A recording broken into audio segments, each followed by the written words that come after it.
but I think the development of full artificial intelligence could spell the end of the human race. It's a flying object, and we don't know what it is. I would hope somebody is checking it out. It was a rocket or whatever, but incredibly fast, opposite direction. It was too fast to be an airplane. I'm glad the Pentagon is looking at this, because if it poses a threat, I want them on top of it. Well, the craft generates its own gravitational field. You said there's lights in the sky? The internet has become the command center for criminals and terrorists. 911, what's your emergency? I need help, please! Aliens won't let it happen. That's what we're instructed to say. Roswell, Area 51. Alien kept deep under the ground. 1,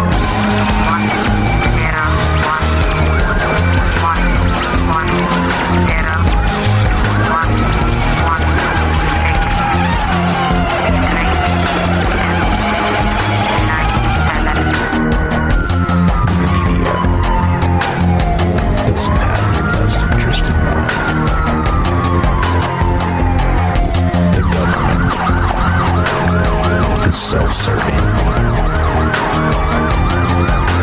You're here for a reason.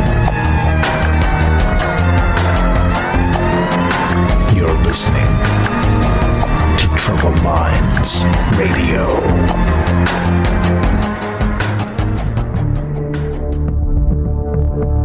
Broadcasting live from a secret bunker just off the extraterrestrial highway. Somewhere in the desert sands outside of Las Vegas. From somewhere in space-time, loosely labeled Generation X on planet Earth.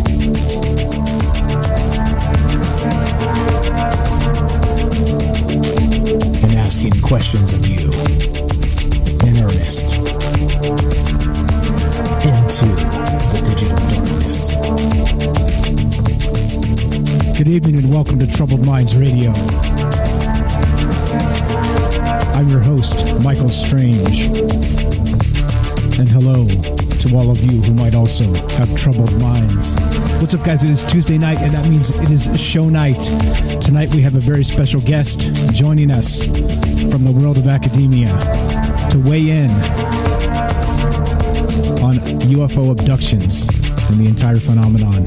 So, as always, I ask that we keep an open mind through this discussion because sometimes we have to consider all the angles, and all the angles we don't always agree with. So, strap tight, get ready. We're going to get Logan on here in just a minute, and we're going to talk UFO abductions and how it may be something entirely different from what you ever considered.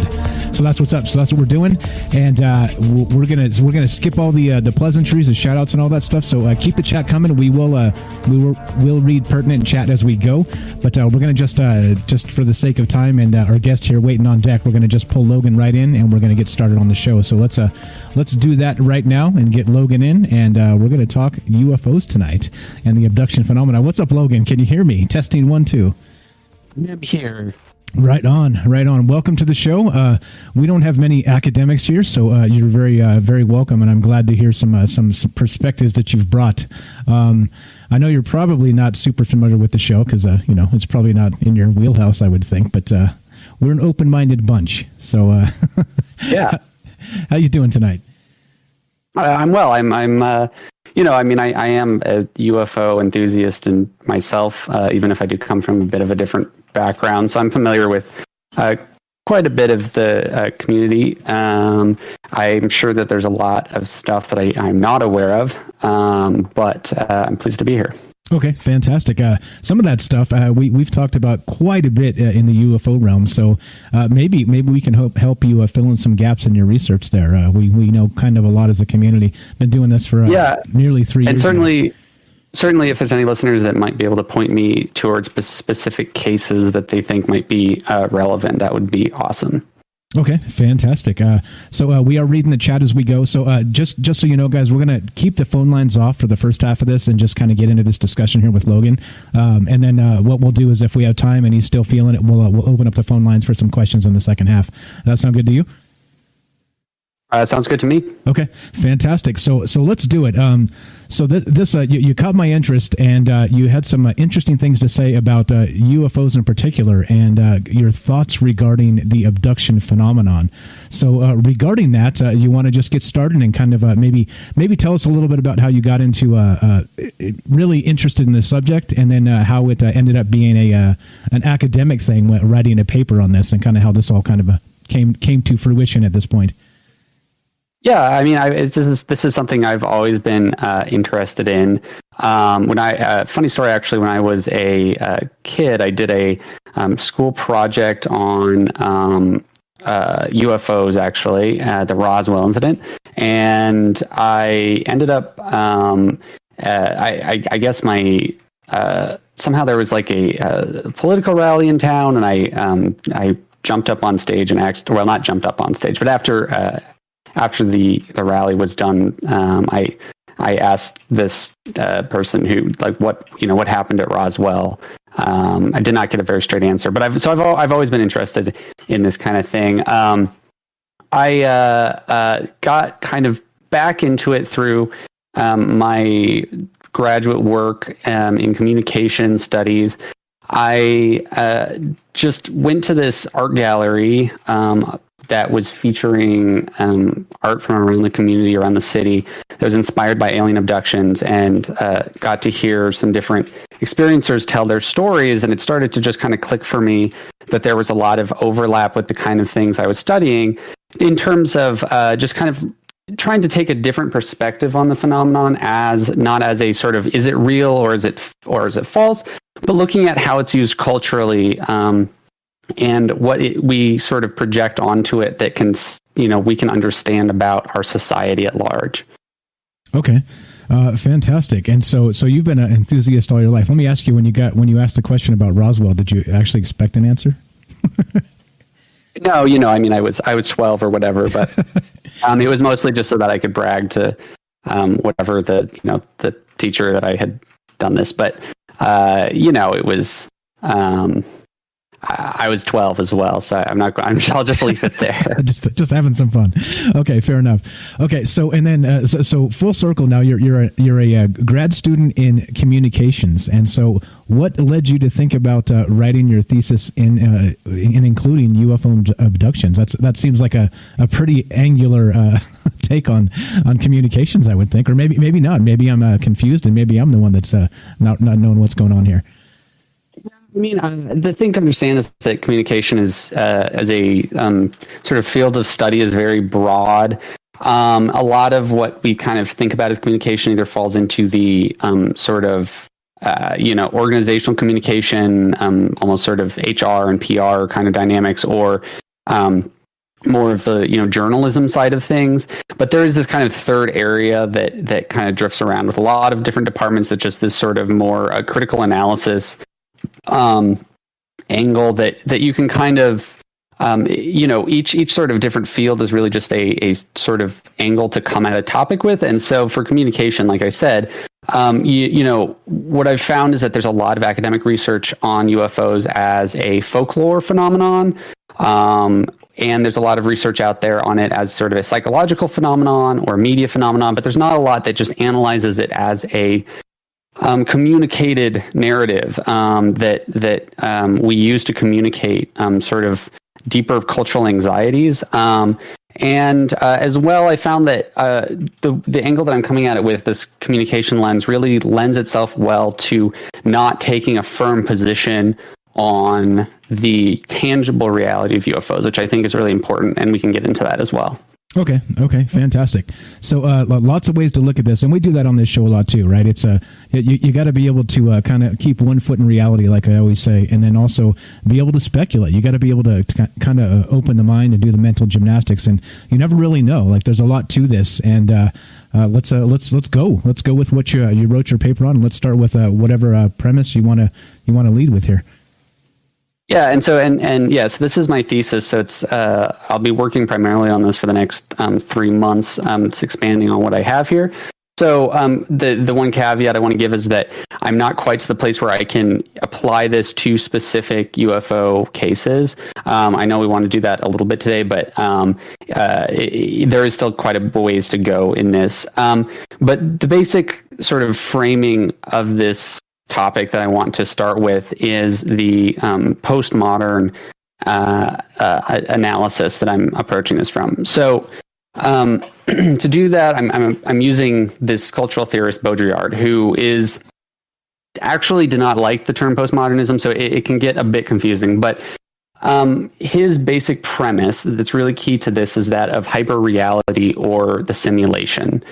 What he means here can be explained in a number of different ways. I find that maybe one of the easiest sort of introductions to it is the idea that we in the post-industrial era have this conception that there is a fixed reality outside of our own experience, right? In previous sort of epistemological, positions before the sort of postmodern era of media and consumerism and the way that we think about it, as well as science, we previously thought of the universe as sort of full of mysteries that were beyond our comprehension, with the sort of acceptance that we can only experience one experience in our life. We can't we don't know all the secrets to the universe. So in this new sort of hyper reality, we have this conception that there is a fixed reality that we can understand that's different from our own perception. And so rather than seeing ourselves as, we don't understand ourselves to be living in reality. We understand ourselves to be living in a subjective experience that is, which we project this conception of reality onto. So that reality is called hyperreality. It's more real than real. We live in this sort of simulated world that we think we understand, but of course, each person's version of hyperreality is significantly different. Okay, I follow you. I got some links actually. So I'm sharing some links here regarding this individual and the concept of hyperreality for folks that kind of want to catch up and read some of this as we go. Again, here with Logan, an academic, talking UFO abductions and the phenomenon here. So we start with hyperreality, and so is that does that actually encompass, like, I'm sure you've heard of like an actual simulation type reality where it's kind of like the Matrix type of thing, or is it something completely separate from that, like literally like not related at all? So I think actually that's a really interesting example, right? It's very different in that even the conception that we are living in a simulation still assumes that there is a fixed reality. And in fact, I think it's very linked to it because just that idea assumes that, we each live in this subjective reality that is, separate from whatever, Matrix-esque pods we're floating in. And I think that this is really key. The other thing to keep in mind that a lot of this has to do with sort of our relationship to culture and language. So Baudrillard says that we've continued to sort of pile on meaning to things.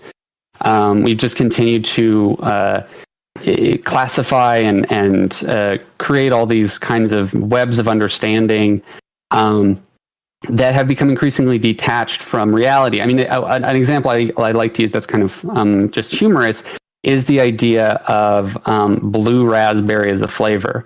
It doesn't actually correspond to a real fruit like all these other ones. So a fruit flavor, a cherry flavored candy is what Baudrillard would call the first level of simulation, or the second level of simulation, because it doesn't actually taste like a cherry, but it is still a sort of sign that signifies a cherry.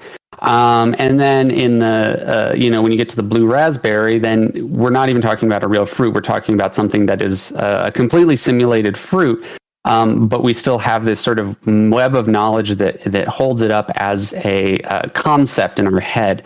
And so that's really what he means by the simulation, is just basically the idea that we continue to try to create meaning and add meaning to the world around us through, language and these types of things. But this actually drives us further from the truth, because it sort of creates this idea that we know everything, that we understand reality. Yeah, reality is a funny thing, a slippery fish. So with that the fruit flavor you discussed there, is that akin to like in the Matrix, there is no spoon, like that type of thing, or to kind of just take the analogy a little bit further, or is it? I'm blanking on that scene, to be honest. That's okay. So I'm not going to be able to do much help. That's okay. I'll explain real fast. So there's just he's in the thing, and there's a kid that actually bends the spoon, and he says the key is there is no spoon.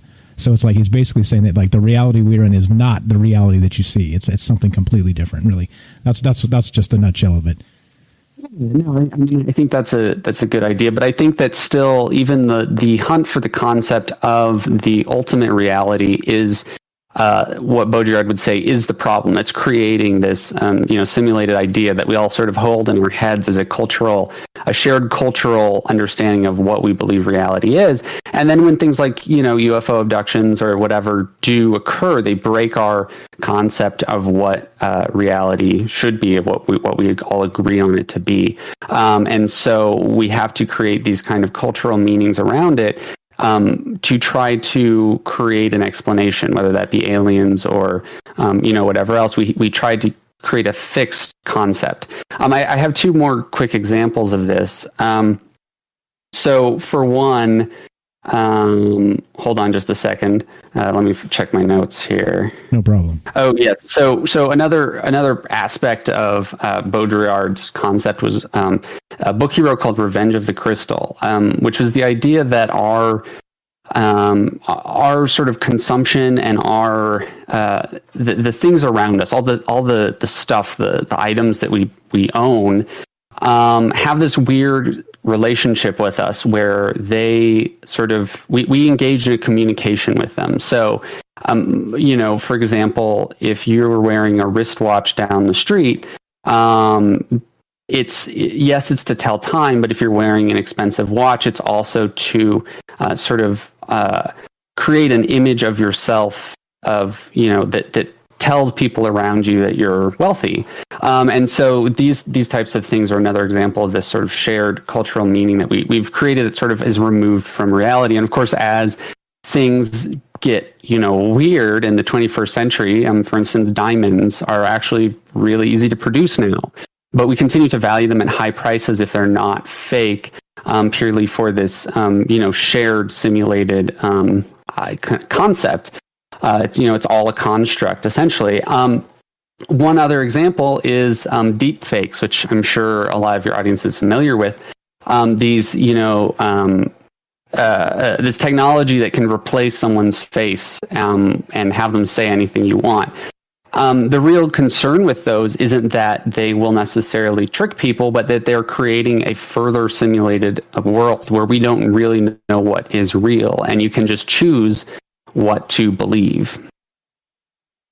Okay, I see.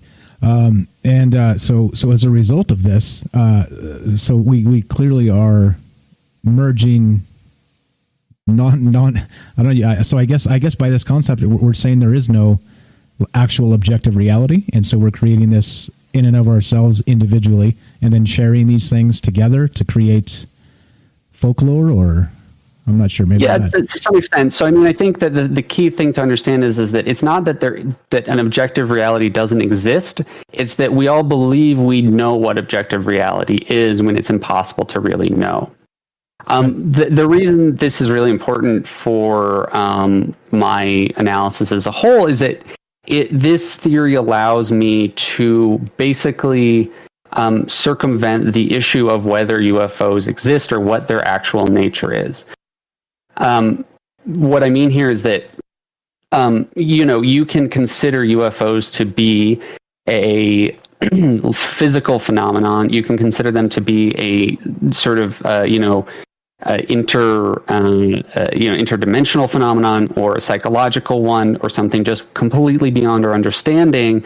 And within this framework, it doesn't really matter, because what I'm looking at more is how we use whatever this phenomenon is within our shared simulated reality. Okay, I see. I think I see. Yeah, so basically within my conception, the extent of our literal knowledge of UFOs, which is that they are unknowable to some extent, that is the extent of our knowledge. And so all that I can do is analyze what we do know, what the specific character of the stories, that characterize them differently than they would have been before the postmodern era. Okay, so we're somehow sharing this reality with each other based on mass media, or is there some other thing that kind of connects this and pushes us forward? I might be skipping chapters here. Oh no, I mean this is fine. I mean, the thing is that it's really so many things. Postmodernism is specifically characterized by the prevalence of the media, which really, has sort of splintered this reality, this kind of concept of hyperreality, because we all sort of can choose which version of reality we want to based on the news channel you watch. Whether it's your show or CNN or Fox News, each sort of ideological view of the world comes with this sort of certainty that makes it so that we're all fractured in this kind of new way that was never really possible before. But also, I'm sorry. What can you state the question again? I lost my train of thought. I'm not even sure there's a question here. I brought up mass media. So is it so is it just that, or there are many other things that kind of connect all of these things to make us believe in this shared hyper reality? What kind of goes into that? Sure. Well, so what Baudrillard would specifically say is that it is the this excess of meaning. What he means there is specifically that our sort of level of understanding of everything, our communicated networks, our language, have really expanded massively.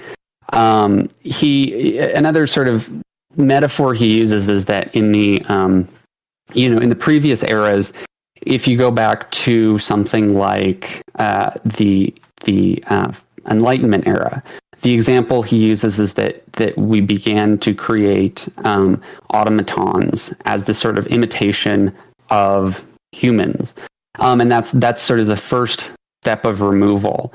But he's only using it as a metaphor, right? Like this persists in the way that we speak, in our art and music and everything. Whatever the invention of the printing press, all these sorts of things. So then in the next stage in the Industrial Revolution, the metaphor he uses is the robot, right? The idea, which at least became a concept at the time, of this thing that could replace a human in its sort of labor function. And then finally, in the era of the postmodern era, after World War II, the metaphor becomes the clone, something that completely replaces the human. And this just sort of happens at a conceptual level, right? Media becomes more advanced. The way we talk about the world changes. We are suddenly blasted with way more opportunities for communication, and media and all of these sorts of things. So this all contributes to it. It's really, the best way to think about it is a sort of epistemological way of understanding the world that has shifted over the different eras. I see. Okay.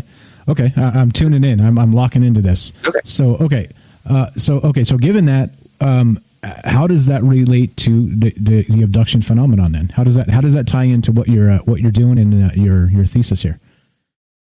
Right. So this, to be honest, is frankly just the kind of groundwork for it to understand where I'm coming from. So when I am referring to these various things, it may seem like I'm making a presumption about what the phenomena is, and it's important to remember that what I'm really analyzing is the presentation of the phenomenon. If we go back to previous eras, there's lots of these talks of things like, ancient aliens, abductions that occurred in ancient Egypt, that were sort of recorded through paintings and this kinds of things, which I know there's lots of debate over. And again, that's not the most important thing to understand this, because the point ultimately is that if those former stories were in fact real, they were experienced and recorded in a far different character than modern abduction stories are. So, an abduction story from ancient Egypt, or these types of imageries that we might be pulling from, they don't reference metal or technology in the way that we would think about it. Even if this was a phenomenon that occurred at this time, they likely didn't experience it or communicate it in the same way that we would today. And so that's the key thing, is that what I'm analyzing specifically is this phenomena as the way that is portrayed within U.S. narratives. Another example is that our narratives differ quite a bit in the United States from those in, Africa or in Brazil. The streak of sightings in Brazil, which were, quite sort of bizarre and violent, and resulted in a few people dying and being kind of fighting the beams of light that were picking them up. They're markedly different than the ones in the U.S. And so you have to ask, why are these sort of things experienced differently, even if assuming that they are either a psychological phenomenon or something just outside our realm of understanding? Right, which is again getting to the woo-woo argument, which is not really what we're doing. We're like, so again, not trying to define exactly what it is. We're trying to really get to why it's become it has become a mythology, like a modern day myth now. And that so many people believe this. So you mentioned ancient aliens in particular, and there's an unbelievable amount of people that just believe that aliens are real now, and that's just it. That's just the bottom line, right? But like I've always said, and I maintain that we have to be on guard that we're fooling ourselves at some point. We're tricking ourselves into maybe this type of hyper reality. We're sharing these experiences and maybe propping up each other as like what would you call it, like the echo chambers type sort of situation, right? Mm-hmm.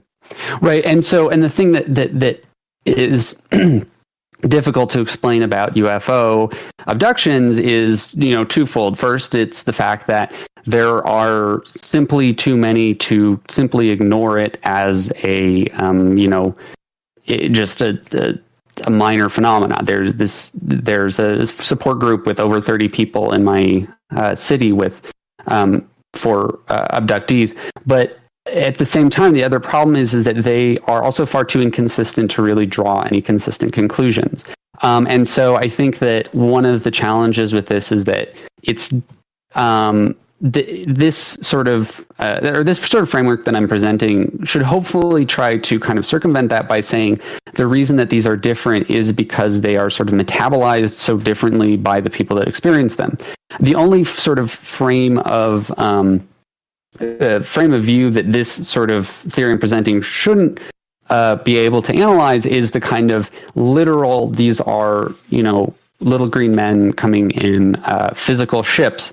As long as you see it as something that it may be alien, maybe extraterrestrial, maybe psychological, but is something that's beyond our comprehension, then this should be able to analyze it. Yeah. Okay. So lots of ways to look at it, and so you're kind of taking the different tact instead of so for instance, if you've never heard of this individual, his name's Dr. David Jacobs. So he spent like a ton of time, like you said, you had a small group in your town there where the actual experiencers, right, with UFOs. So Dr. David Jacobs, he actually does specific work regarding this with the hypnotic regression, and there's a whole ton of that goes into it, and he's got like a wealth of data regarding this. So like I said, in some cases there's a very small sample size when you talk about this, but in his case he's been doing it for decades and has hundreds of cases, and he seems to believe that there's enough of a connection to where there's a real phenomenon going on here. So again, like I said, not really our purview tonight, but do you mind if I write the name down? Yeah, no problem. Dr. David Jacobs is the guy's name. No problem at all. Thank you. So guys, we're talking to Logan here. He's a grad student for communications, and he's writing a thesis regarding UFO abductions. And so we started out talking tonight about hyper reality and how there's a lot to it. It's not so simple as you see the thing in the sky, you point at it, and there's the little green men. So that's kind of where the conversation has started, and we got some interesting places to go tonight. So hang tight. We are going to take calls in the second half, and if you're there, Logan, at any point, if you want to take a break, it's no sweat, my man. I know this is a little bit no problem. long time to kind of sit in one spot and etc. So if you want to do whatever, you just let me know. I can yammer on. Like I said, I can talk pretty good, and we'll buy you a little break here. So no sweat. But okay. So back to it now. Carry on. So it links to the phenomenon in a particular way, and not in a direct little green man lights in the sky type of way. Something completely different. We're talking internal, in our own perception of this reality, right? Right. So this assumes that there is a sort of several influences that are going into the process of the construction of UFO narratives, both on an individual level and a social level. So a prior researcher identified these various sort of things that will impact the exact details of a story, which include the sort of media, the media sort of ideas of what abductions are, the sort of personal concept of what these things are, and the social narratives around them, as well as a sort of oral transformation. He found that as people sort of repeat the story, and as it gets spread from person to person, it tends to kind of solidify into something recognizable from something that is generally, when you look at these individual stories, are often incredibly sort of chaotic. And that is even after the individual who tells the story initially kind of puts it into a frame of reference that they understand. The story sort of gets molded from something that is almost ununderstandable to something that fits within our understanding of hyperreality. And my essential question here is, why do we tell this version of it? Why don't we go back to, sort of older versions of these types of stories, like, fairy kidnappings or, angels? Why are they presented in a specific manner? Yeah, and it is weird that some of that merges. I mean, that's again this is a whole nother type of conversation. Right? It's bizarre. Like we've done 2.5 years on this plus, and we're still talking about aliens, right? I mean, there's an unbelievable amount here that you can kind of really start crossing with religion and some of these other things. But like you said, there are different areas in time, and so exactly not really what we're doing here tonight. But okay, so. So continuing on. To kind of get at that, what you're saying is that, there are these sort of similarities that have persisted across history. And there's a really interesting piece of research that I think that can kind of explain that to some extent, at least. This was a guy named Alfred Lawson, I believe, writing in 1977. I think it might be Albert Lawson.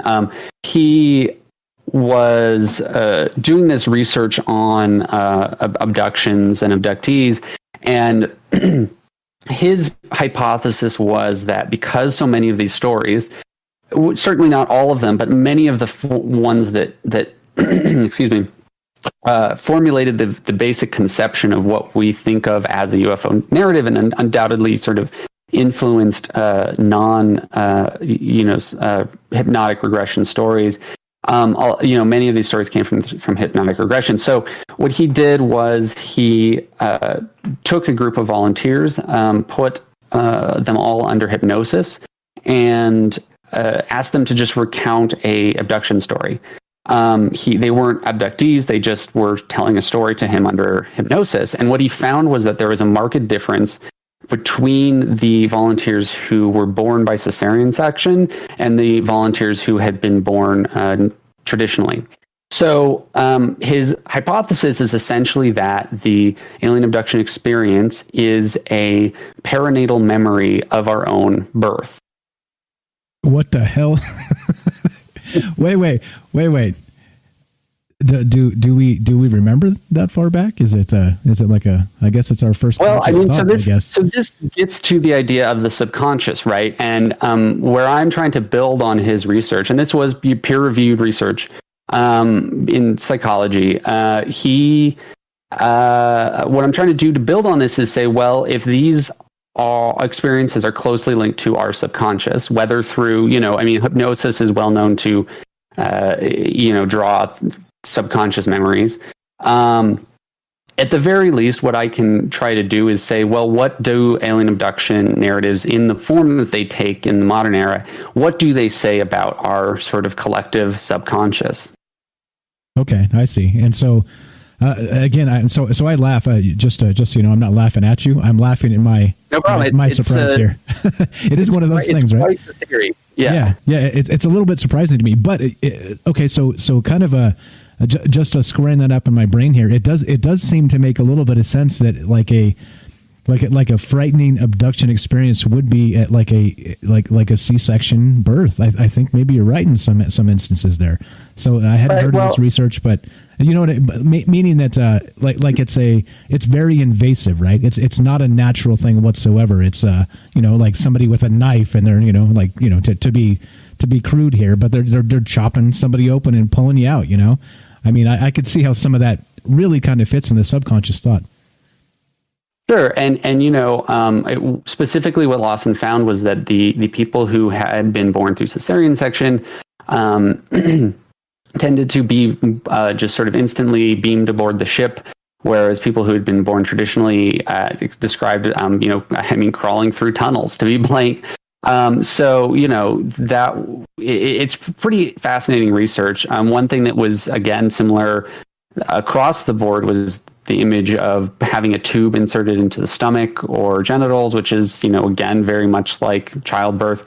So there's quite a number of interesting similarities. I think in general, this is just a theory that the UFO community should consider more. It's pretty interesting. Yeah, for sure. It's again, talking about this for literally years now. This is the first time I'm hearing this, so definitely good stuff. Okay, so regarding all of that, how does it move forward with what your thesis here? Sure. So the next step of this is a psychoanalyst named Jacques Lacan, who dealt with a lot of issues to do with childhood, birth, and development in the subconscious. He was a student of Freud.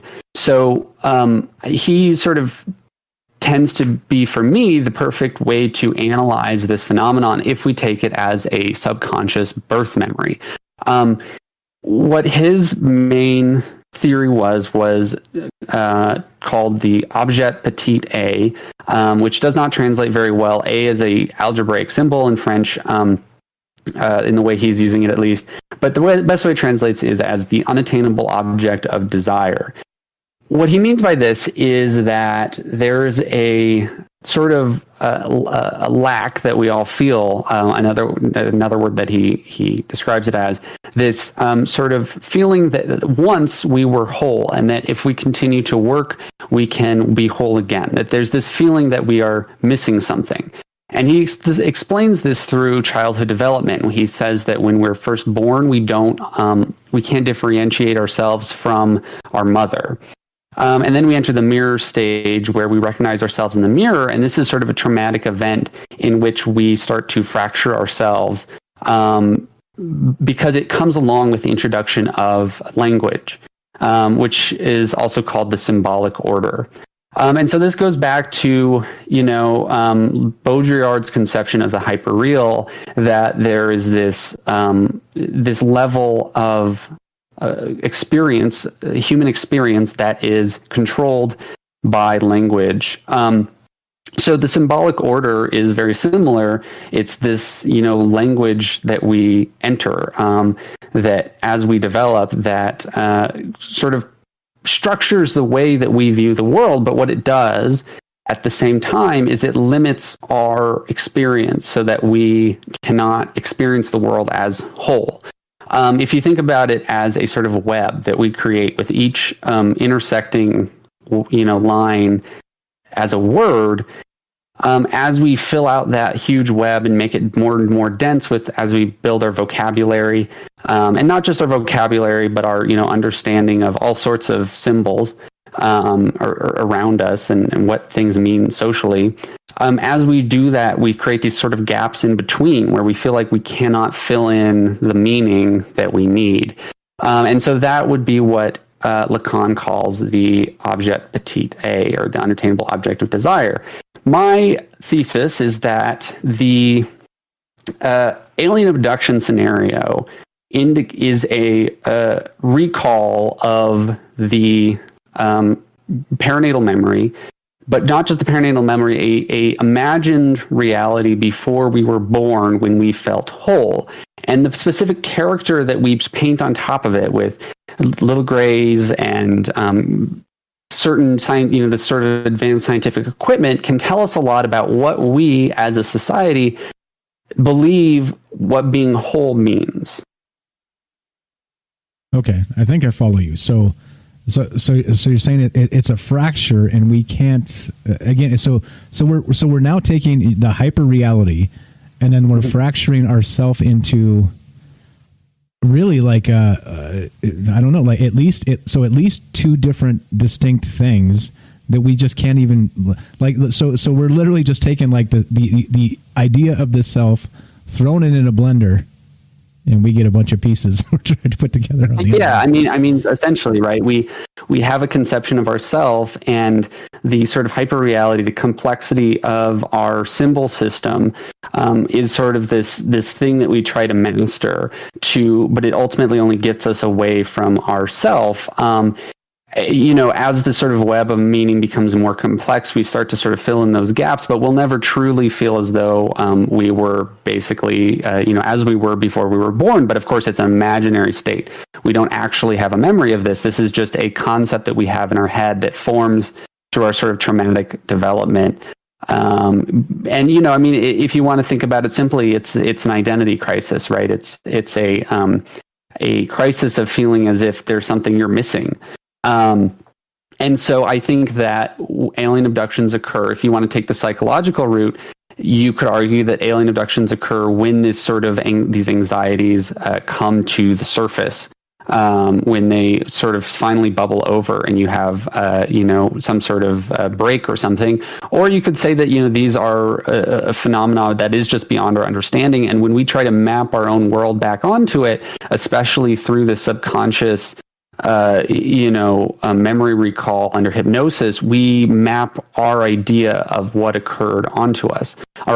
And, again, if you look back at the idea of, interactions with angels or sort of godly communion in the, years and years prior, I think you could apply a similar interpretation that these are these sort of subconscious memories of this sort of godly, Garden of Eden state that we imagine we were once in before ever having to be, entering the symbolic order within where there suddenly is a new layer of understanding and meaning placed upon the world. Right. Okay. I follow you. Okay. So, hey guys, if you're just joining us, we're talking to Logan tonight. He's a grad student that's in communications that's written a thesis on UFO and the UFOs and the abduction phenomenon. So we're talking about that tonight and how this goes. This is again. So these concepts are a little tough for my pea brain. So I'm sure he's okay.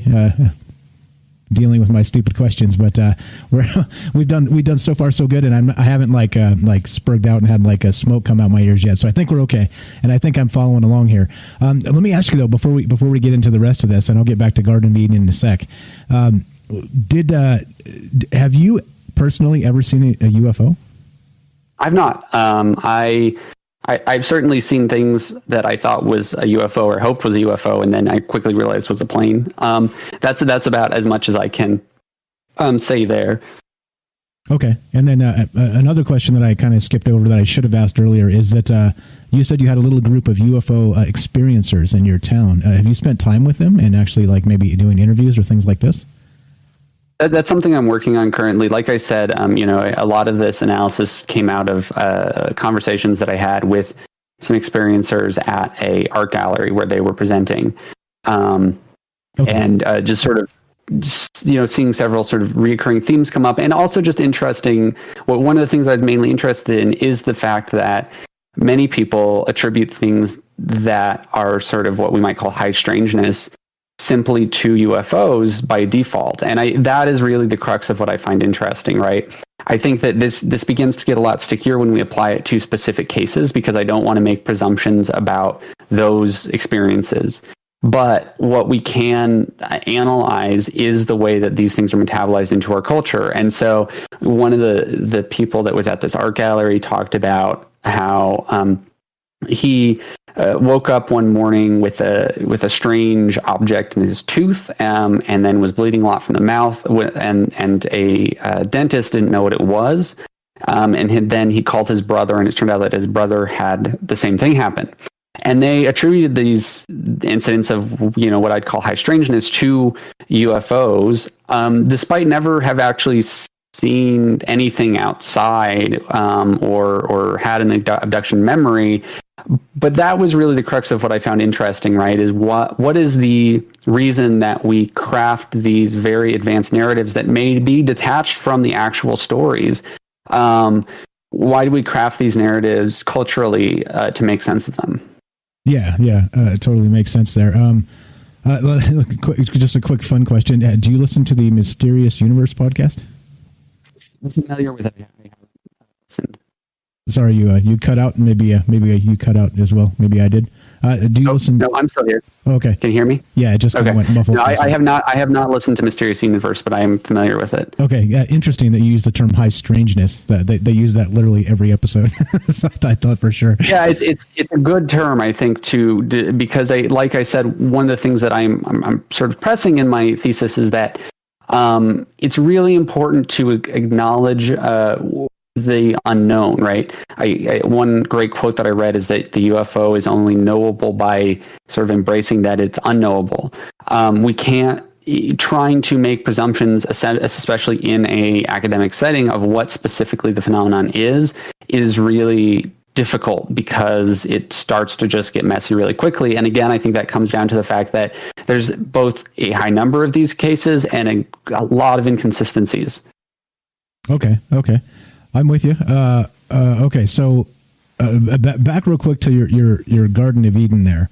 So basically, just so that I make sure I'm following you correctly, there's so basically, once we become conscious of ourselves, it all goes to shit. And the memory we had prior to that was that the clean slate, right? The clean slate of who we were as we became into ourselves, which is a mess. We know consciousness is just a gigantic, disgusting mess because it's so. I think subjective. Just to correct you a little, if that's all right. I don't think it's right to say it all goes to shit, right? Because it's also what gives us consciousness. It gives us the power to communicate with each other, right? This is what builds society, but that comes at the cost of this, social anxieties, because we feel as though we are somehow missing out on when we were not conscious.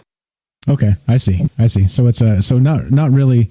Well, but I mean, you see my point though. It's basically like the clean slate versus confusion it's a stark difference. And anyway, that was kind of my point. So thanks. No, absolutely. Yeah, no, I think that's a good way to put it. Okay. Right. I just want to make sure I'm not ascribing negative value to anything. Oh, I see. And also, don't let me take your thesis off the rails with stupid comments. so that's also no problem. Yeah. Okay. All right. Cool. So all right. So basically, we're at the point now where UFOs, the existence of UFOs are irrelevant here. Like, we're not really talking about any of that stuff now. We're talking about pop culture. We're talking about folklore. We're talking about mass media, and then we're talking about our inner selves and our subjective consciousness, and how this is actually a perception of ufology. And like you said, I think high strangeness is a great term because.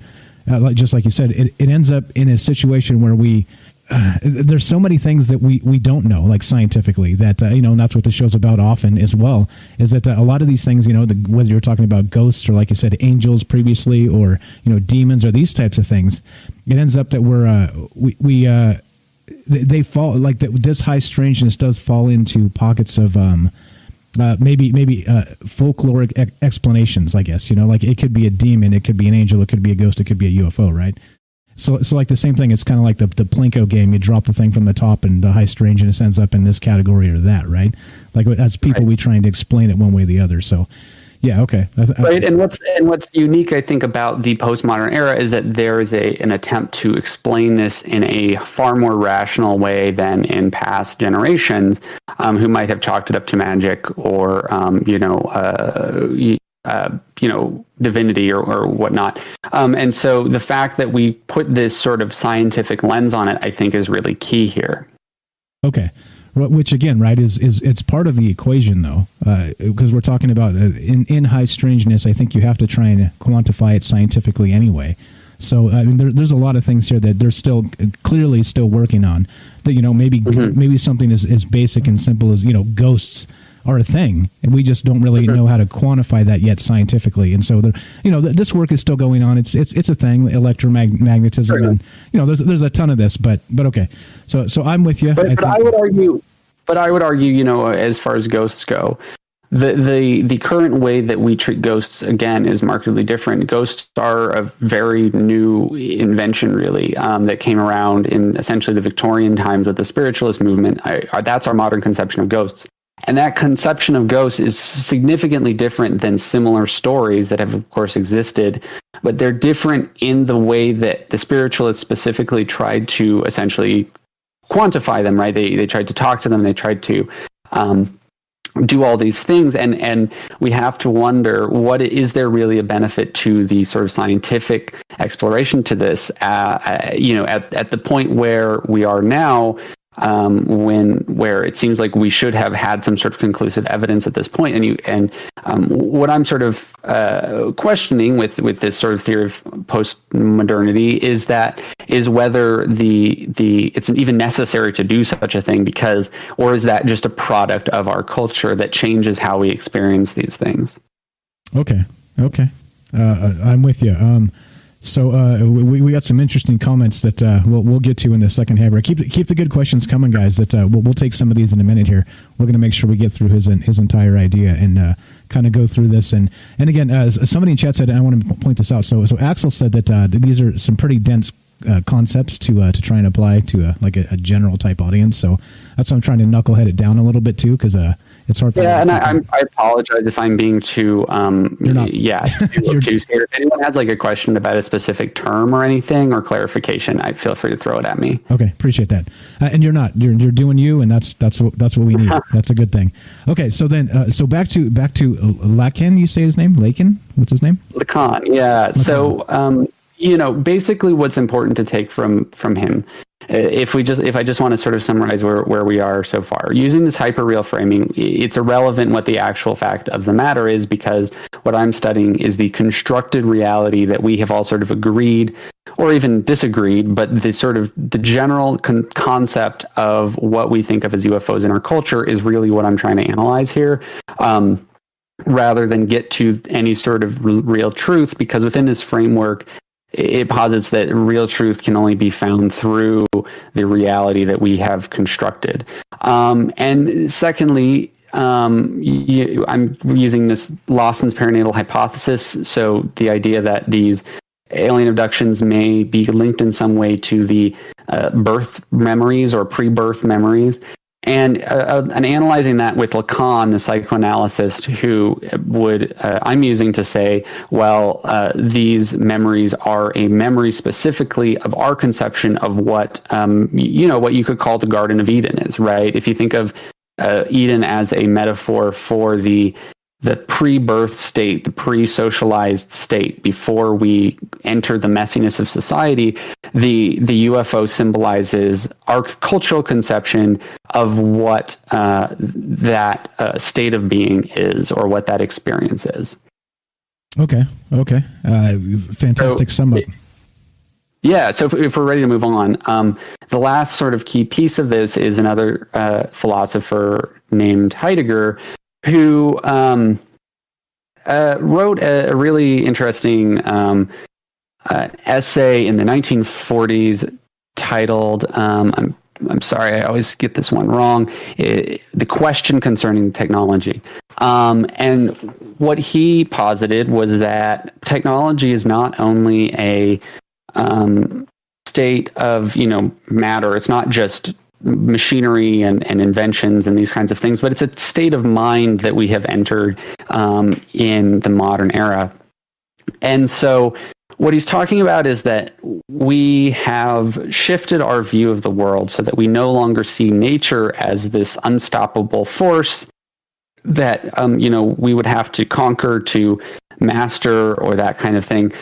Rather, it's shifted so that the technology has basically master nature. We have no challenge presented to us by getting lost in the woods or whatever on the sort of social level, right? There's no, certainly things still happen, but we have this idea in our head even that technology can solve all of our problems.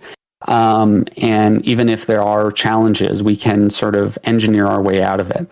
And so the example of this is what he would call in framing, is the way that we have attempted to categorize the world. And this is similar to what I was just talking about in the way that our sort of scientific mindset has framed ghosts in a different way than previous eras might have. So, phylogenies and these various things that sort of break down something like evolution into these all these complicated charts and stuff. It's not that evolution didn't occur. It's that this technological frame places a sort of set of rigid ideals on nature that don't really exist, right? Real nature is sort of a sprawling fractal that we can kind of only place a windows over to try to understand it. But as we get deeper and deeper into the atom or out further and further out into space, we continue to find that there's like some limit to our even understanding of the world that we can really place on it when it comes to quantum physics and everything. It just gets really messy. And so Heidegger's idea is that this is really an ideological state of mind rather than just a physical thing. And what it does is that it transforms nature into a standing reserve of resources that can just be tapped. And that's what we see nature as this thing that just is there for when we need it for technology. And at the same time, the sort of the fear of nature, the danger of nature, and its mastery over us has been replaced with technology. So we no longer we have control of nature, but we feel this need to control technology. We the way we talk about it is that as if it's out of our hands, right? People refer to their computers and gremlins and that kind of thing. We think of it as this thing that needs to be tamed. And that's a really significant shift. So the reason that this is important is that because I propose that the reason that UFOs take on such a unique character in their kind of, technological and outer space origins, the reason that they appear that way is because of this shift in our orientation with nature and technology. So, we essentially imagine our Eden, our pre-birth whole state of being, as being a technological one that is beyond our understanding, but that functions sort of seamlessly. You even have these tropes of things like the Greys, who are these sort of almost cyborg-like, machines that are all interconnected while still being simultaneously alive. And so our abduction experiences indicate that this is how we view the world, and we put this technological explanation onto whatever UFO abductions are as a way to place it into our worldview, our technological position. Okay, a lot there. Trying to make sense of this. Okay, so I get that part with us regarding the technological position, the gremlins in the machine, and we are that machine, right? Like in this right. instance, we are that machine, and so the things that are happening inside of us are, in many cases, still, even though scientifically we've come a long way, and we can do heart transplants and all these crazy things. There's still kind of gremlins in that machine, like that we're still always kind of wrestling with ourselves, and also scientifically, medically, all this stuff. So sure, and even in narratives of artificial intelligence and these kinds of things that permeate our culture, they're all this sort of, I think, indicate this shift towards technology as this big other that we can never fully comprehend, while at the same time simultaneously we feel as though we can fully comprehend nature. Right, which of course is it's that right there, to fully comprehend something that large is as big as the universe. That's one of those futile chases, in my opinion.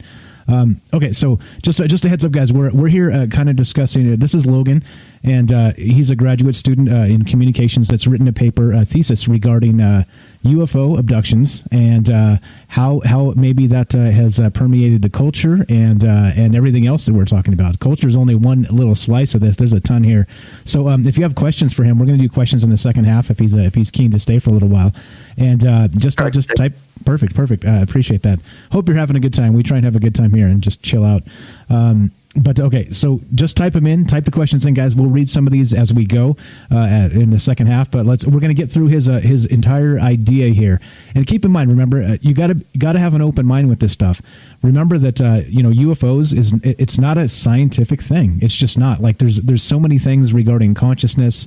Some people have said that they're interdimensional things, and all this. Like there's a ton of things that we've talked about during the course of this entire show that you really have to have an open mind for. So we're kind of taking at least Logan here in this thesis is taking this entire idea and somehow internalizing it and turning it on us as people, that maybe this is something in some capacity that we've created. We've done this to ourselves, whether advertently or inadvertently, and that's kind of what we're talking about. I'm sure I butchered that, but you'll correct me if I'm off there.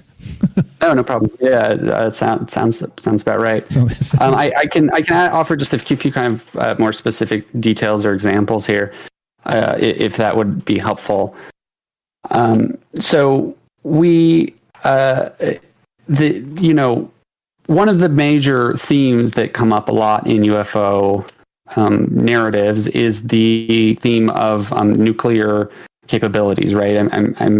I think that is a fair statement to make, both culturally and in terms of just the timing that they came around, and a lot of one of the typologies of narrative is the one of sort of explaining to the abductee that they need to that they're trying to end nuclear proliferation or that kind of thing.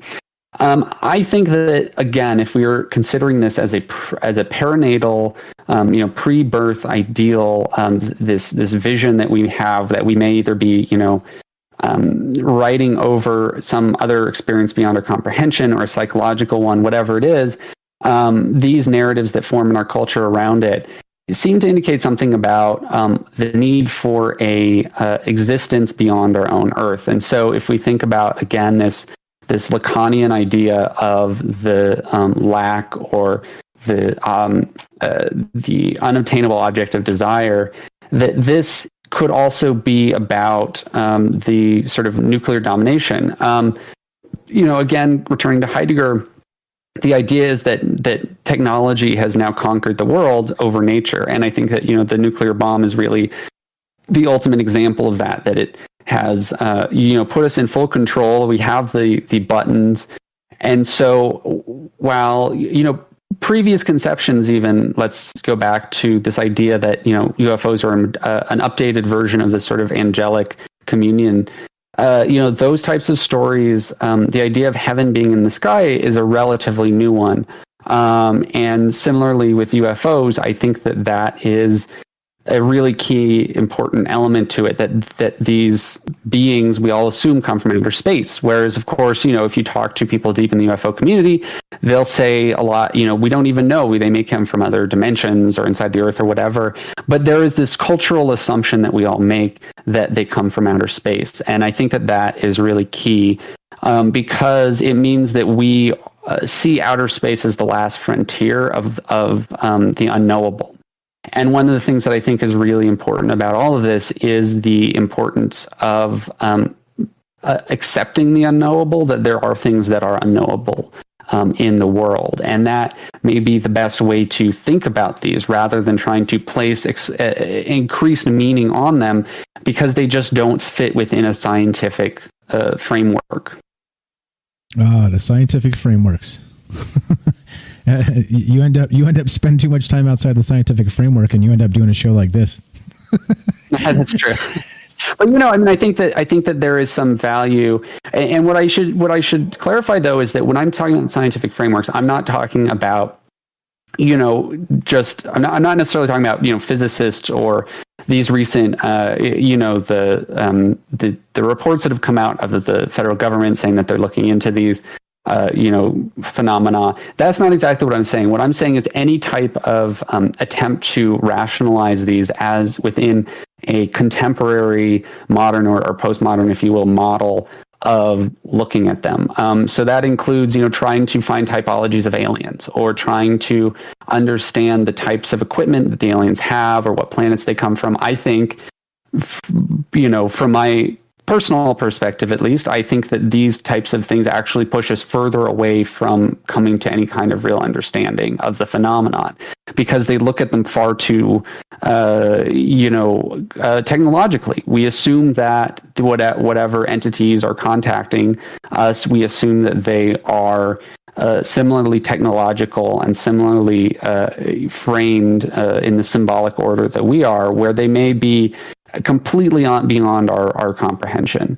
Yeah, the old human hubris and trying to anthropomorphize every single thing that we come into contact with. Yeah, that makes sense. And again, we talk about that quite often. I think given that again, extraterrestrials as a thing, if they're a thing, it's like all bets are off, and the amount of things they could be is literally mind-boggling. Like we could spend just years talking about like the things they could be, I mean, and that's again anthropomorphizing the green men, the big eyes, the whole thing, right? It is a little weird to me that when you're talking about aliens, they all seem to have 2 arms and 2 legs, right? Exactly. Yeah.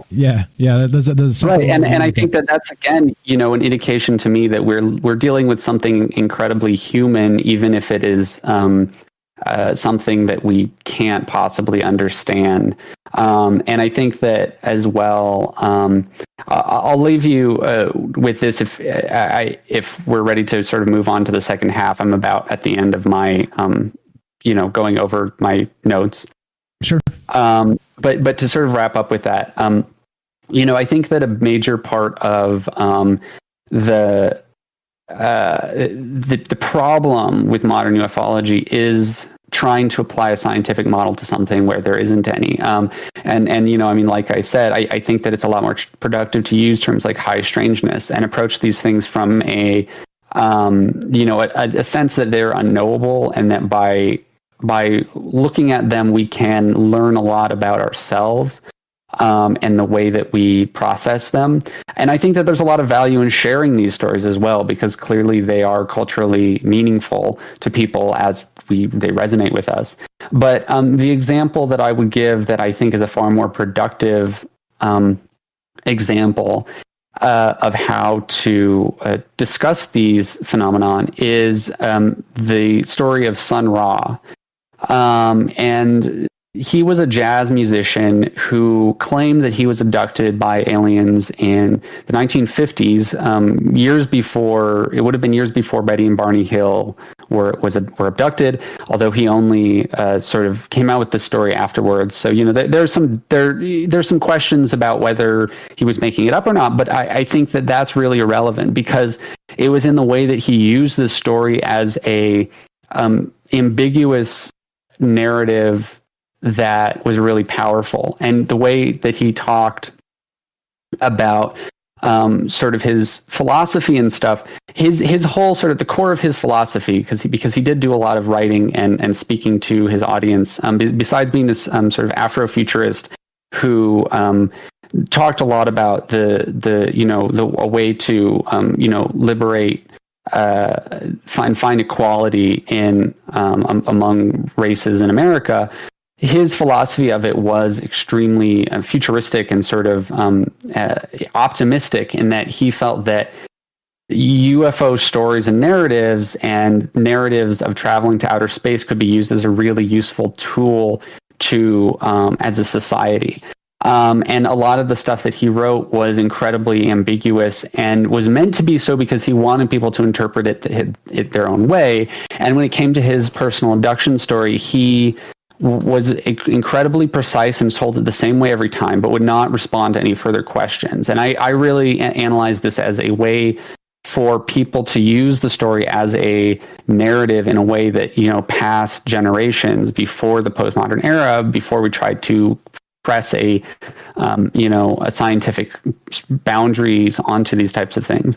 The way that he used it was in a very productive sort of folkloric way that we can use to learn about ourselves and about consider the cosmos in a sort of speculative manner that will bring us closer to finding some sort of greater truth with what we can, because we don't have we can't access all of reality, and even if we could, we have so little material evidence of any of it. All of that. We're talking some pretty dense stuff here, and I appreciate you coming on. Like I said, little smoke coming out of my ears at some points, but basically, so we got some good questions to ask. I'm going to ask you some knucklehead questions in a minute, but so I want to go back to what you said just real fast. So sharing these abduction, like let's say stories of abductions, whether they're real or not, like you said, there's value there, and so and able to come to maybe learn. I don't know. It's so strange to me that we've had people call into the show and say they've been had abduction experiences, seen had some aliens in their living room. I mean, there's some people that have had some like really traumatic, harrowing experiences that if we're running with this, have been attributed to who knows what. Like it's trauma for sure. There's a lot of really bad juju going on. But I think again, part of doing this show like this in particular is to get some of that out, where there's that social stigma. You can't just go down to, like I always make the joke, bring up aliens at the water cooler. It's not going to happen. Yeah. It's not a thing. You might get instantly. Like if you do that in the morning, you're going to get invited to HR by lunchtime, and you'll be packing your stuff by 5 o'clock. Like you end up in some really weird spots. So. Yeah, I do. Well, and one thing I would say about that too is that I think that a healthy way to look at these things, I think beyond Sun Ra, with that the oral sort of storytelling that I attended, I think that the people who approached it as this is something that I don't understand, I don't think I ever will understand. I think that's really the healthiest way to do it, and I would say that in general, I think. I think that this applies a lot more to our cultural meaning of it, and I don't want to tell anyone exactly how they should interpret their experiences. I do think being open to the idea that it is unknowable and that it's not something that you'll be able to figure out by looking for patterns and that kind of thing, but looking internally to say, why did I metabolize it in my brain in this way, especially if you're going through hypnotic regression, in which your subconscious is layering on a lot of additional cultural baggage and personal baggage onto whatever was experienced. But that's as close as I'll get to giving anyone specific advice. Yeah, no, of course that's not what the show's about anyway. So no, of course not. I just think it's worthwhile. To say. There's a disclaimer, guys. It's for sure. Right. There's no answers here. There are no answers here. Right. And I should mention as well, one of the difficulties with psychoanalysis is that it does apply to both. It's used in a clinical setting as well as a rhetorical setting. And so a lot of the times, even, psychoanalysts, clinical psychoanalysts will disagree with people like me who are trying to apply psychoanalysis to a broader cultural narrative or to a media work or whatever else. And so I'm not pretending to be a clinical psychoanalyst. And so I don't mean to try to give anyone advice there, but I do think it's a worthwhile avenue to explore for sure. Agreed. Okay, so let me ask you. Well, before we get to the halfway point and take a break here, regarding actual hypnotic regression, do you know anything about that? So, me personally, I don't know a damn thing about it. I do know that, like I said, Dr. David Jacobs used it quite a lot with many different people, hundreds of people over dozens of years. Like I mentioned earlier, the Betty and Barney Hill, which we'll get into a little bit after the break here. There's a lot of that with this hypnotic regression thing. Like you said, there's some cultural baggage, there's some subconscious stuff that we can't really define in some cases that kind of bubble up to the top. And then, of course, it depends on who's doing the hypnotic regression, if they're kind of leading and, these types of things. Do you know enough about it to kind of speak whether this is a valuable thing or not, or is this just one of your? Well, I mean, again, the problem with answering that question is that it does assume that it's even possible to know, right? And I think that it's really, really difficult to tell exactly what's going on with those instances. But I think that it is worth it's whatever the output is. It's worth considering because it is something that was in your mind. I would also point out that I think that these cases of hypnotic regression, which are really very, by and large, very common among where we get these alien abduction reports, they tend to, so they're tapping into the subconscious to some degree, and that is what we know.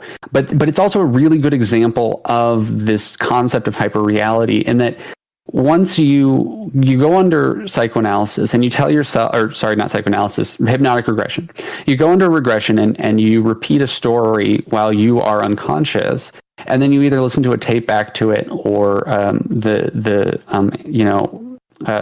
person conducting the regression will describe it to you, or you can read it, and you then absorb a memory back into your reality, which you yourself don't remember even saying or don't remember. And so I think that that's a really good example, again, of this hyperreality, this idea that we believe that there's a reality outside of what we've experienced. And in many of these cases, nothing was experienced beyond something like lost time. And so that's creating this sense that we understand something that happens, that has happened to us, that we don't actually personally even have firsthand recall of. And so it's creating this ideal of what we think occurred. And I think that, the concept of lost time in the first place, whatever happens in those moments or these various things, that really indicates a fracturing of the self and the identity. It indicates, a sort of identity crisis of some sort, especially even if the thing itself wasn't triggered by anxiety. Having missing time itself is unnerving. And so the abduction narratives that come out in these regressions may be a way for us to put an explanation on the anxieties of the fractured self. Okay, so I don't know. Like the more I read about this stuff, and again, really being really deep into this, it's just like regarding regression. I think it's a fantastic point you make, where the hyper realities, so that you come out of this and it's like a subconscious state, or your unconscious state, and then you're being fed this information kind of to reinforce, right, whatever came out of the missing time incident or the high strangeness, or however you want to actually qualify this.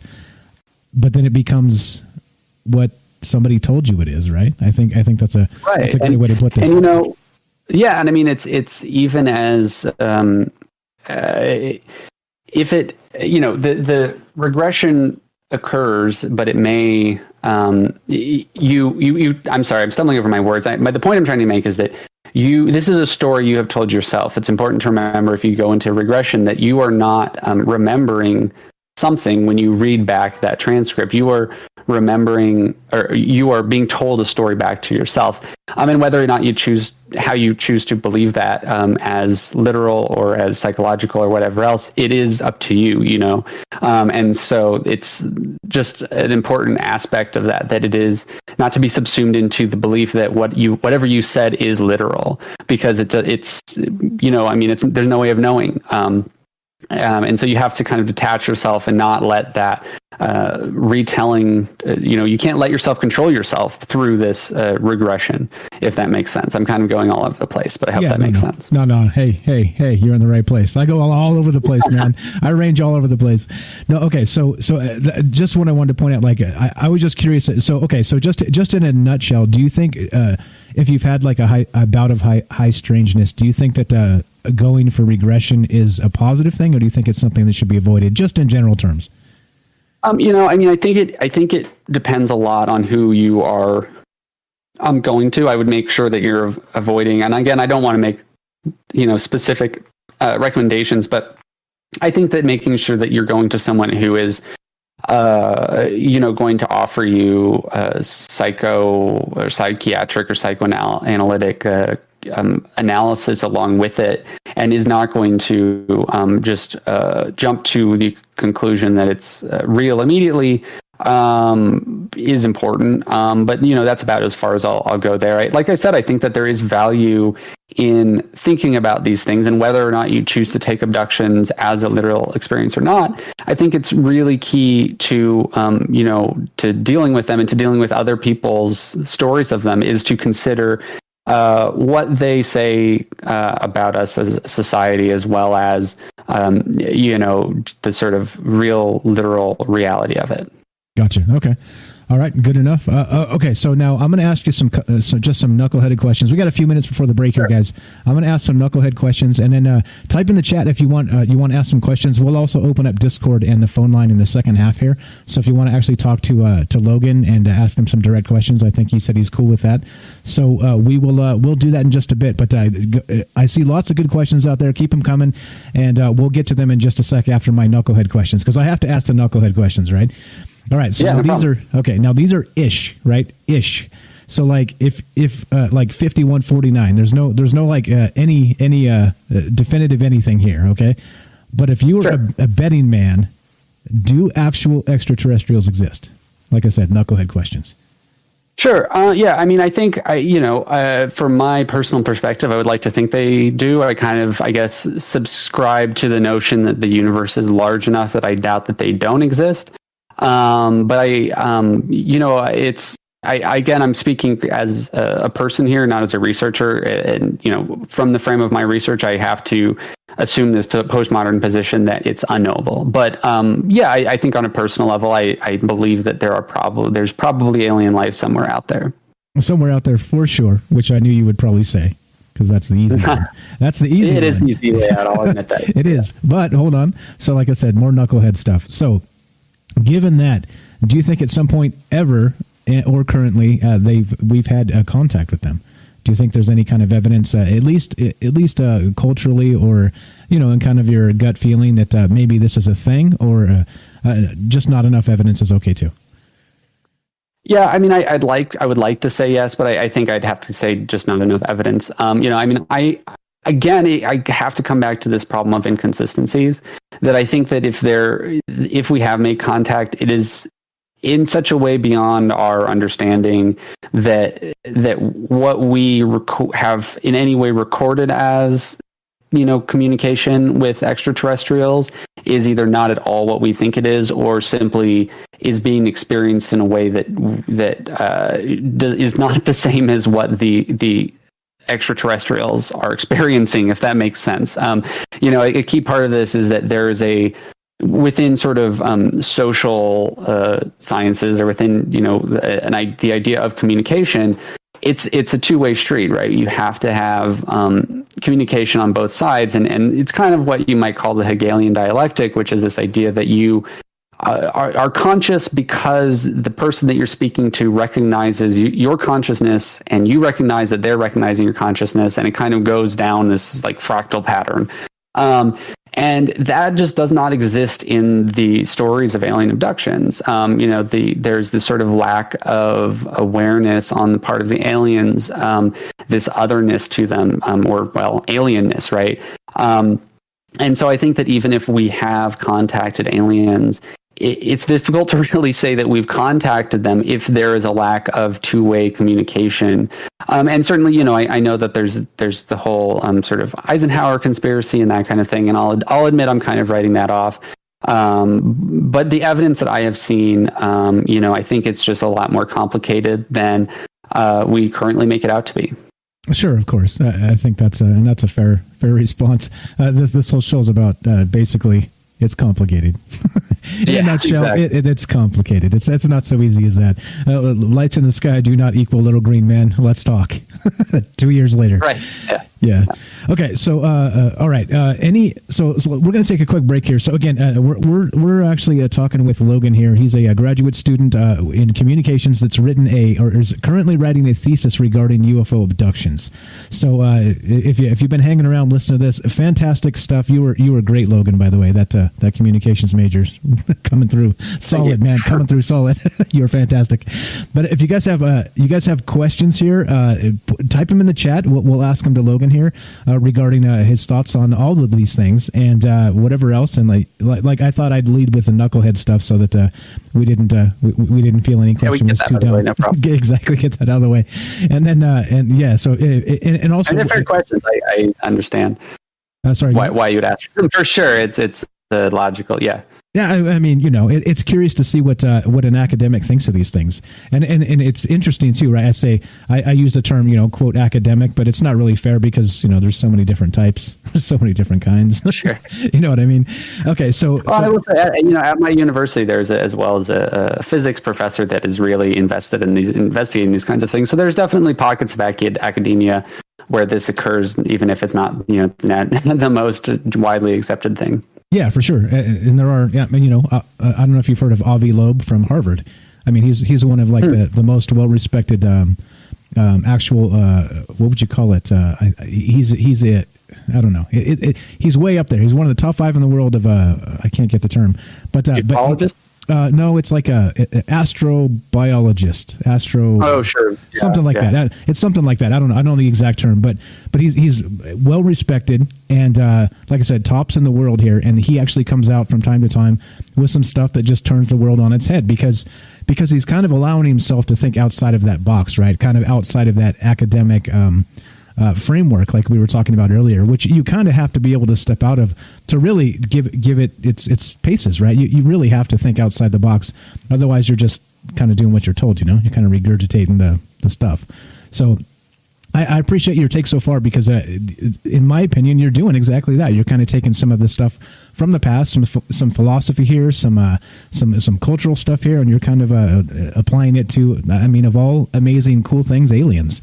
And let me ask you this: regarding that, are you going to get any blowback for doing your paper on this? I guess I've had a little pushback from one professor that I tried to work on this with, but it was actually really more just because I was approaching this as a critical, theoretical, sort of philosophical type of research more than the actual subject matter itself. I think it's easy to kind of, within the field of communication, at least, it's easy to kind of remove yourself from the messiness of it, again, because I can say, well, I'm looking at this as a cultural narrative that exists. Whether or not UFOs exist, no one can deny that there is a story that is spread and genres that are created for these types of stories that form within communities of people who, the majority of which have never been abducted, and we are all sort of familiar with this. And so that's really, at the end of the day, what I'm looking at. Depending, even if I do get a bit philosophical in the progress. I think it's necessary. Like I said, I appreciate you kind of applying it to something a little bit out of the box because it does make for not just fantastic conversation, it also makes for a fantastic thought process and being able to, like I said, apply outside of these academic frameworks. So good stuff. Okay, so we're going to take a quick break here, and again, type your questions in the chat, guys. I'm going to open up the phone lines. We're going to take a quick 2-minute break. And we will be right back. And we're here with Logan, again, a graduate student in communications, writing a paper on UFO abductions, a thesis. So we're still talking about this stuff. Get your questions ready for him. Fire them out. We'll read them to him. And if you want to join the Discord and do all that stuff, we're about to open that up as well. So quick 2-minute break. We will be right back. As you will, Logan. Catch you in a little bit. All right, here we go. Song. Let's play this song.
Does anybody have a timer? Is that 2 minutes? Probably a little long. That's all right.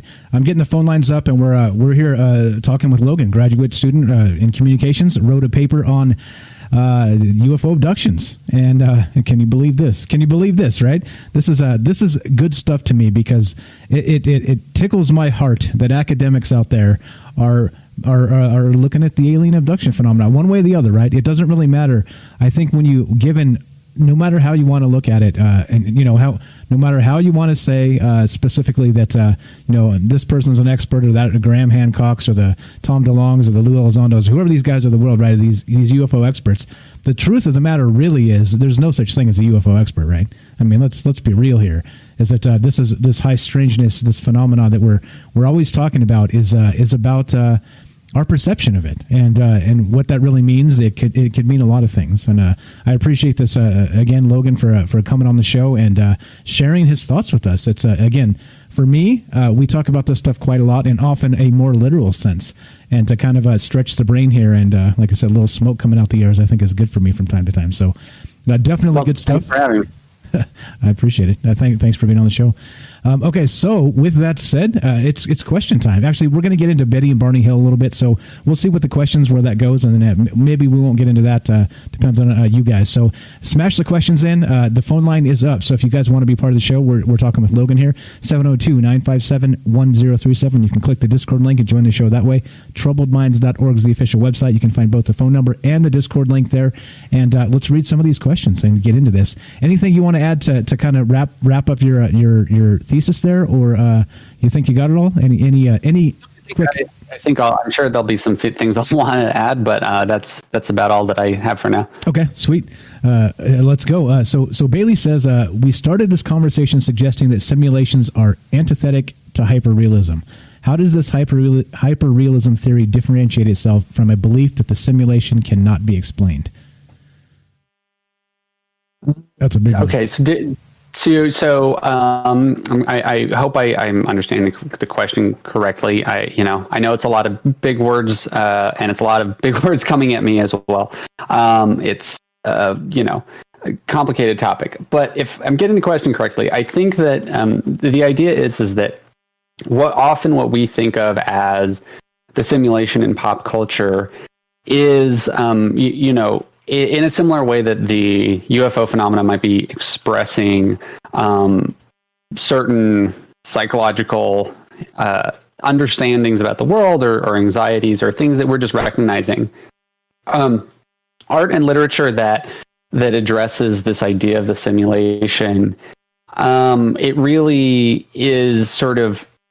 I'm not saying that the Matrix is literal, but I'm saying that the Matrix is indicating something that already exists in society without necessitating a literal existence of people living being absorbed in pods in an alien world. What simulation theory suggests is that just by our trying to understand what reality is, we project a simulation onto everything. This idea that we do understand and that we have found an absolute truth. I think this also comes back to, again, this really the postmodern culture that we have created, and that we create these simulated environments as well, right? We create these illusions that we visit, right? The postmodernism is really marked by the existence of things like themed bars and products that are emulating other products, fake fruit. All these types of things have built us a world. It's not that their reality doesn't exist, but it's built a world where the definition between reality and what is imaginary has become simulated and fractured. And similarly, I think social media is a really good example of that. That is a simulated social experience. And yet at the same time, we project this sort of even further level of imagination that where we consider ideas like, well, maybe we're in a simulation. Well, we're already, engaging in simulated conversation through Facebook Messenger and this audio recording right now.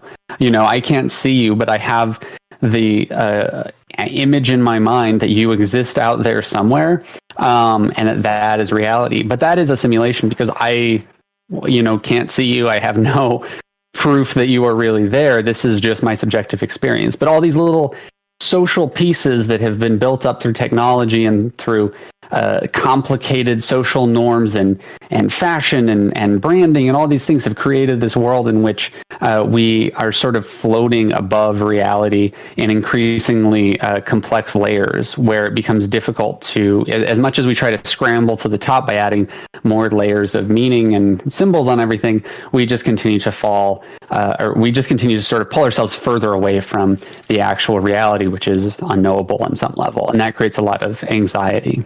Does that? I hope that answers the question. I know I was trying to just add a little bit of clarification there, I suppose. Yeah, that's okay. Perfect. So questions, guys, keep them coming in the chat. We'll read some of these. There's a lot of questions, but they're short, brief. Like I said, some of the knucklehead stuff I already kind of covered here. All right, so keep the questions coming, guys. If you want to be part of the show, 702-957-1037. We're here with Logan, a grad student that wrote a thesis on UFO abductions. So kind of looking at this from a different perspective from what we're used to. But again, like the entire premise of the show has always been, let's look at all of this with an open mind. Let's actually take a look at what the phenomenon might mean, not just for yourself, but for everybody around you. And I think we have a nice encapsulation of this with this conversation tonight. Let's see, what else do we got? Other questions here. Let's see. I think extrapolating simulation theory. Let's see. Hold on. Based on the vastness of time and the size of the universe, what are the probability aliens are here? I already asked you that. Let's see. What else? Questions. Lots of questions. Lots of cross side chat as well. Okay, let's all right, so we are doing this live, guys. If you want to be part of the show, 702-957-1037. Keep the questions coming. If I missed your good question up top because the chat scrolls like crazy, just type it in again and I will read it out. Let us know. We already talked about whether Logan here believes aliens exist and that type of stuff. So if there's any things, questions about his thesis here or about I think I have a fascination with your birth situation where you said kind of climbing through tunnels, right? So like a kind of different situation. You ever heard of Skinwalker Ranch? Yes, yeah, I'm familiar. Yeah, so there's that theme of people having that similar abduction experience, but it's sort of a wormhole type situation. Like it's kind of sticks to that phenomenon there. So I don't know how that sure. applies, but go ahead. Well, no, it absolutely does. I think so. And I mean, there's various types. There's the sort of more, wormhole imagery, but then there's also this more sort of just, medical imagery that also would suggest this. And then as well, there's a lot of, in this sort of alien human hybrid narrative, there's just so many themes of, birth and anxiety surrounding reproduction. A common trope is that the human subject will be brought aboard a ship and asked to look at these alien human hybrids that are kind of withering away, and you have to ask, what does this say about us in terms of our relationship and fears toward our birth and our future births. And, especially I think that a lot of the times those stories, at least, one in particular that is local to here where I am, it does seem that a lot of people have sort of traumas around these types of things. In this particular case, it was a woman who decided to get her tubes tied, right? And she clearly had, by her own admission, a lot of mixed feelings about that. And parental judgment and those types of things, and that certainly seems connected to these stories of having to take care of her alien human hybrid daughter, or the aliens being upset with her when she was abducted and they learned that she had her tubes tied. So I think that there's a lot of sort of things that seem to indicate that there's a connection with the subconscious kind of birth imagery that occurs. And I like it. Like I said, all the time spent talking about this is the first time I'm hearing of it. And can you actually clarify that guy's name real quick? I tried to find it. Albert Lawson, is that his name? Let me make sure, because I think I'm mixing it up with another Lawson that I'm familiar with. Alvin Lawson. Okay. And I believe it was written in 1977. I can look up the exact title if you're interested as well. I would love to read that. So yes, please. So there we go. Alvin Lawson got the name 1977. Okay. So good stuff, right? This is like I said, it's interesting to me to talk about this for as long as we have and get like a fresh perspective here. So again, guys, I know we got a lot of folks out there saying, boo, hiss, not flesh and blood aliens. What kind of shit is this? But it's okay. Like, again, remember, there's no experts in this. There are no experts, no matter what anybody wants to tell you, right? Unless they can like hold the hand of a little green man and walk him up to you, then there's no experts here, guys. And so all this stuff to me is fascinating and worth a good conversation. So bottle the hate. The exact title of the paper is Perinatal Imagery and UFO Abduction Reports from 1977. Okay, perfect. Sorry, actually, I'm getting that wrong as well. It's 1984. Maybe it was previously published. Yeah. Okay. Good stuff. Let's see. What other questions do we have? Actually, I got this question for you. So talking about hyperrealism and where we started, what do you? How do I put this without sounding like a knucklehead? Okay, so it's actually gaining traction that something like the Matrix, even gaining traction in certain circles of academia that Matrix thing is real, and we are actually living in an actual computer simulation. What kind of what's your take on that? Maybe decoupling it from your paper and your thoughts here on hyperrealism, but what do you think the basis of that is, and do you have any thoughts on whether it's real or it's just a type of pipe dream? I mean, I've seen kind of, I've seen various things. I try to stick to the sort of academic view of it. I've seen, I think both the paper that said proof we're living in a simulation, and then another one that said proof we're, not living in a simulation. And I think that for me, at least, trying to stick to this kind of postmodern philosophy, I think that the real simulation, if you will, is the belief that we do or we don't. Just the fact that there are news reports that go around that in popular press that are titled something like, scientists prove that we're living in a simulation, or they disprove that we're living in a simulation, that, that kind of thing within itself, spreading those ideas are just, in practice, just as good as living in a simulation. Because if we all believe that we're living in a simulation and no one can really agree on what reality is, then, we might as well be living in a simulation, because that's just the state of our minds. And at the end of the day, our perception of the world is all that we really have access to. That creeps me out just a little bit. So, but then doesn't that imply at some point that there's no like actual crosstalk, no connection there, or is that to me just no crosstalk between individuals or between? Well, between these realities. Yeah, between these realities, right? So if we're all our own subjective silo, let's say that, I don't know, like I said, creeps me out just a little bit, but. Yeah.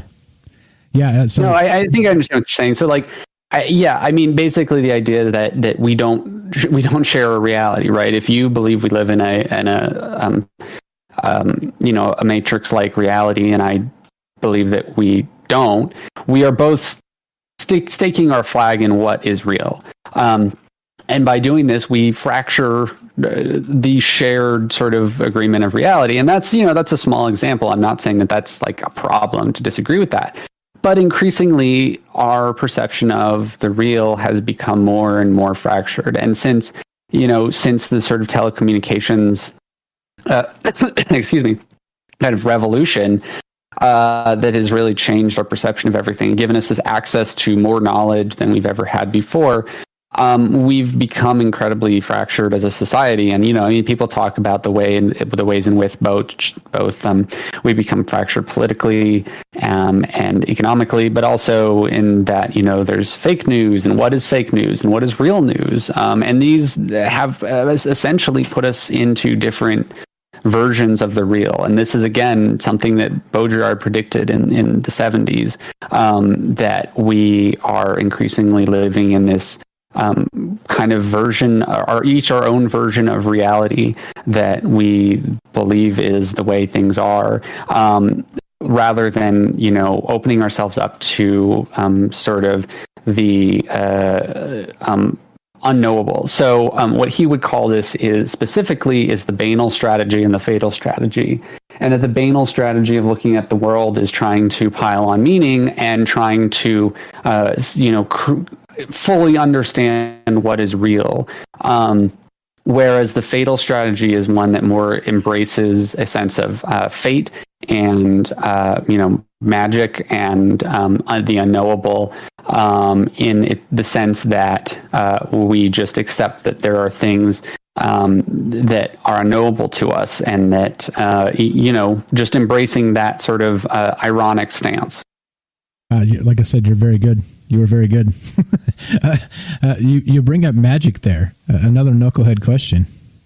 Do you practice magic? I have a lot of interest in it. I mean, I think that, the type of occult thing that became popular after the,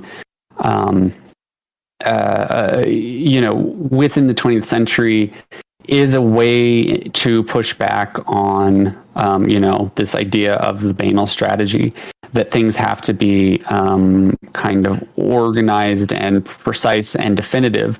The thing that I think is really interesting about that, especially compared to the treatment of the UFO phenomenon within these communities, on one hand, UFO believers, and I think some overlap, but the community of, sort of magician people that are interested in magic with a K and that kind of thing.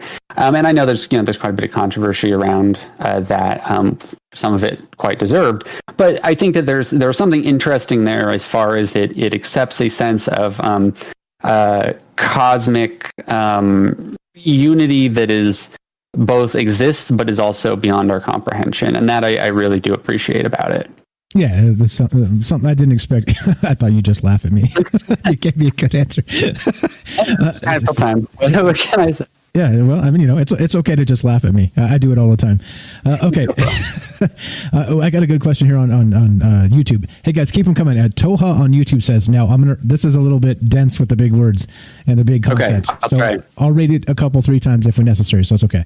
So the question here is: are we mixing environmental biomimicry with simulator of enviro and biomechanics? Then if it's also complicated into stationary planetary dimensional beings and celestial dimensional beings. A lot there. But it is one of those mind bender type thoughts. Here we go. Let's go with the first part.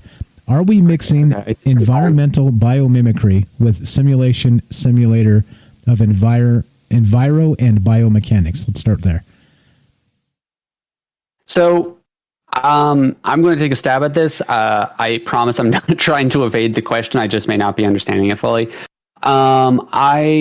If I'm getting this right, I think that what is being asked is, are we sort of projecting our own, biomechanical or understanding of the world onto something that is outside of that? Is that what you're getting from that at all, or am I off base? No, I think that's what he's asking. Okay. I think you're right. Because I mean, yes, and I think that is the, if you accept what my theories, which you don't have to, but if you accept my analysis, I think that is the way to consider these abductions as still a occurrence that exists outside of personal, psychology. But I will say as well, there are still these problems of things like personal existence that science has not answered, right? Things like the soul and consciousness and the exact nature of awareness. can't really be quantified in the mind body problem and these various issues. And so I think that another way to think about it as well is that even if this is internal, even if it is a psychological experience entirely that doesn't happen in physical reality, that still may be something that we don't understand. And so I think that, again, that may be a way of our, to use those terms, applying a biomechanical understanding to something that is coming from within or from without or from somewhere we just don't understand yet. Gotcha. Okay. Now I know. Now this is not fair to you. Asking, like, we're literally coming out of like nowhere with some of this stuff. Sure. So the woo might be deep. So just put your woo woo boots on, and we should be okay here. But I'll try to follow. Yeah. But just so you guys know, we're not dealing with a metaphysical expert here. Just so you know, like, right? Unless you want to. I can't say I'm interested in it, but I'm not. Okay. All right. So just saying, like, don't be brutal on the guy. So here we go. Ash has got a question. What's up, Ash? She says, if it turns out aliens have been here the whole time, would you consider that a massive failure of science?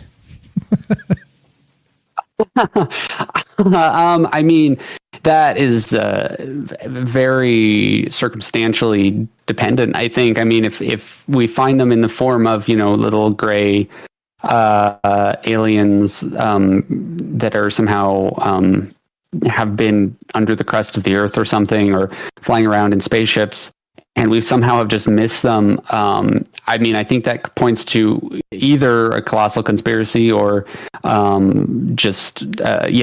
bizarre failing on your part. And I mean, I think that the fact that we haven't yet, at least not publicly, would kind of indicate that just the fact that we haven't been able to quantify this phenomenon on some level, I think, does show that there's a limit to what science can offer. And I think that at the end of the day, that's a lot of my point, is that trying to prove this in any sort of scientific way may not be the route to go. Yeah, it's kind of I don't know. Like you said, it's trying to apply science to something that seems to be outside the bounds at this point. It's again, like that square peg round hole sort of situation, if I understand that right. We got a couple calls here, so let's take these phone calls and let's do it. All right, what's up, Benjamin from Virginia? You are on Troubled Minds with Mike and Logan. You got a question for him? Yeah, actually, I got a couple questions. The first question I have is, do you think that there could be, like with these abductions, do you think that there could be a connection between the human that's being abducted to the alien that abducts the human? That's a great question. Yeah.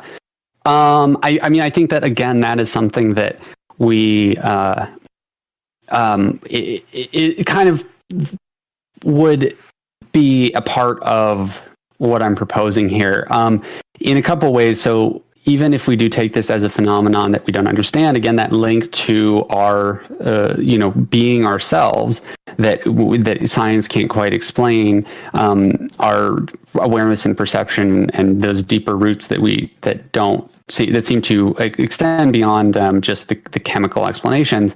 That there's sort of a connection between us and these aliens in some way. No, I mean, what I mean is like a soul connection. Right. No, absolutely. So, yeah. So I think let me finish what I'm going to say, and you can clarify. But I mean, I think that if these are separate entities, there's lots of these reports of this sort of telekinesis, and so I think certainly that is a potentially a way to think about it. If you want to take it less literally and think about it as a purely psychological phenomenon, these are beings that are being projected by our own sort of subconscious, and which again, yes, would have a connection to our mind. But I definitely think that the prevalence of stories where there is a telekinetic communication or some sort of very personal aspect to these aliens, I would, I guess, agree that there seems to be some sort of personal connection. Does that, am I understanding you right?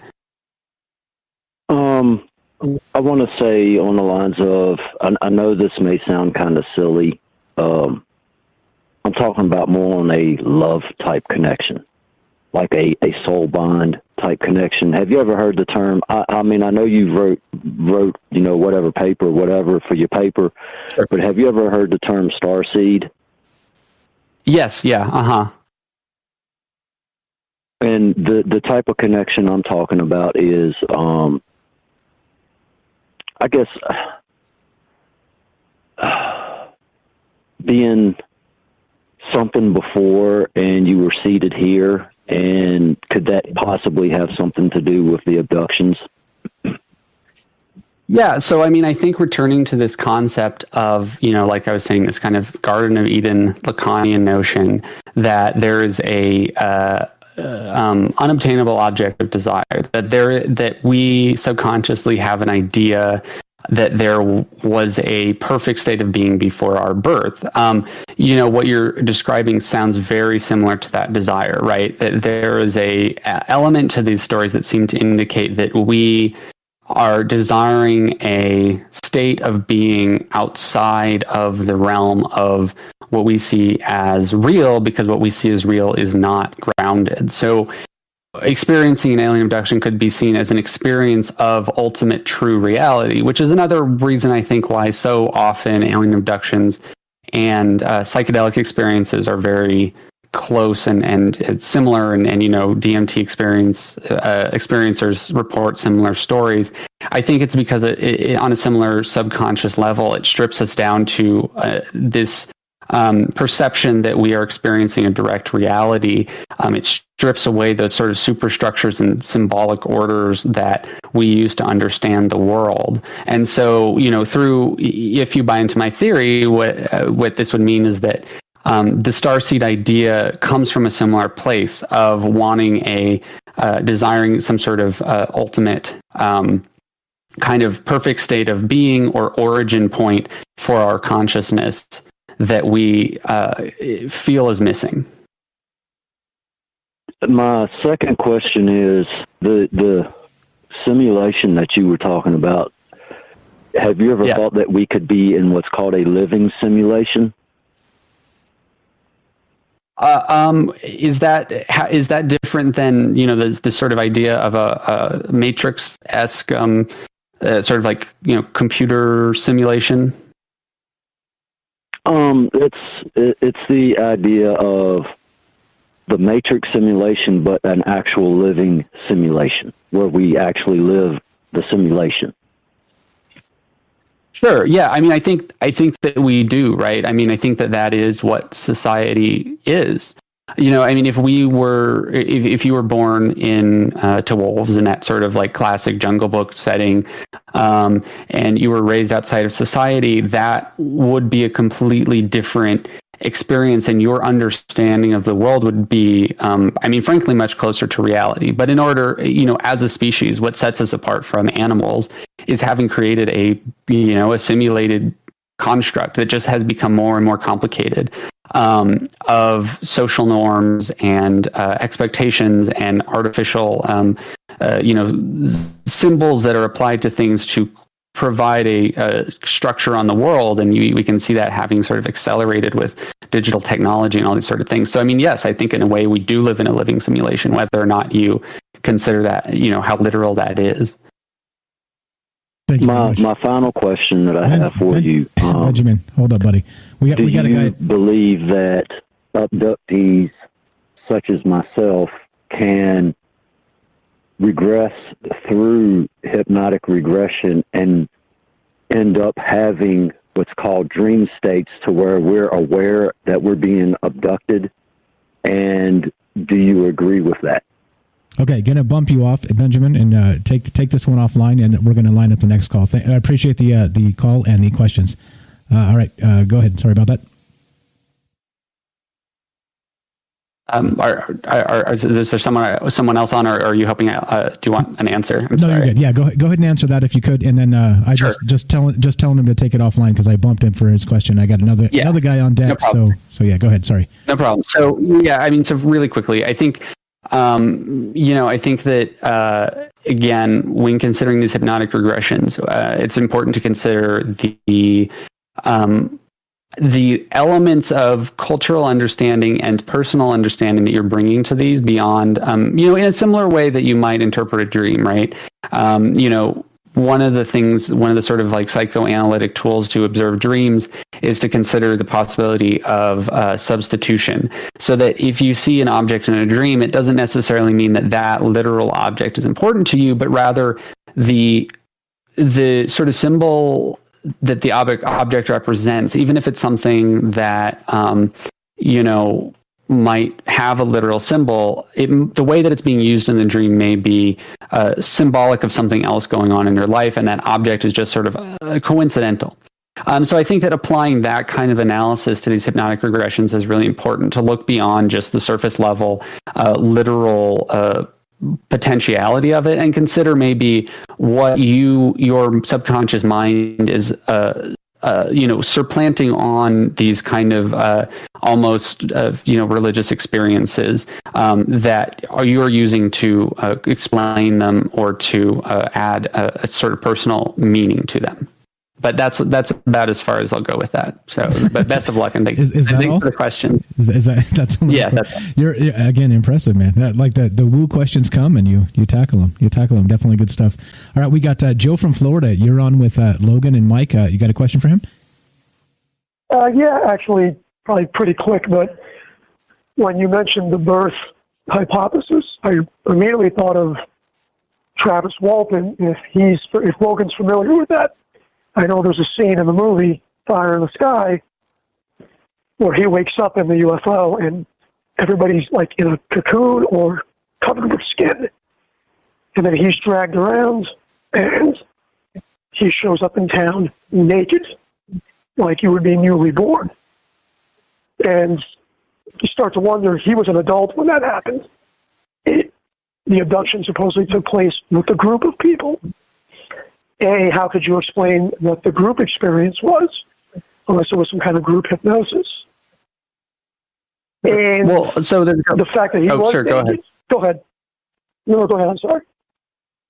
Yeah, and so I mean, again, it's difficult because I'm going to kind of dodge the question of why was he naked and those kinds of things. I mean, certainly you could chalk it up to a psychotic break or whatever else, but I also don't think that that's necessarily a productive argument to have. I think that my analysis could just as easily apply if this was some sort of greater supernatural experience. So my understanding of his story is that the other individuals involved saw the UFO and ran away, or some version of that, and then it was just his experience. I might be wrong about that, but just so that we're on the same page, I think that's how it happened.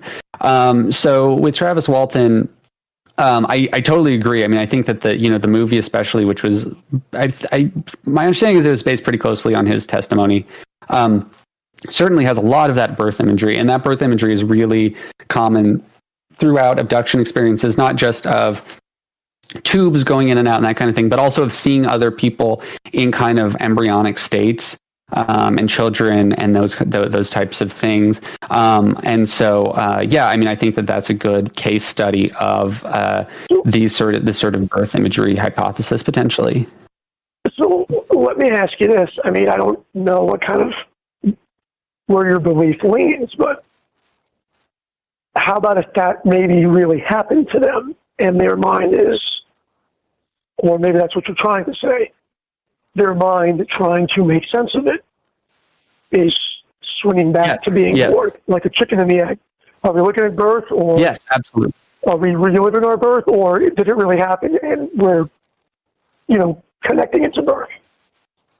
Yeah, no, absolutely. I mean, I think that's basically kind of what, what my hypothesis is that if we undergo whatever this, very intense, stressful, but often joyous experience, this incredibly emotional, psychological experience, whether it's, a real phenomena that is happening with some physical presence or not, we, in a similar way that a PTSD victim or someone who has experienced another type of extreme trauma might sort of rewrite history in their mind to sort of explain, which often, a lot of the reality of it is that a lot of abductees are dealing with some type of other trauma, and often the abduction stories come out of that trauma, especially that's often the case in cases that can be kind of disproved. I think that's often how people explain it, and so I think that even if you take it as well, even if there are people who've experienced something real, it would be so traumatic. And through the process of regression, or through this sort of process of memory and memory wiping and all these types of things, lost time, all that necessitates our minds to paint another picture on top of it. And so I think that is kind of what is going on there.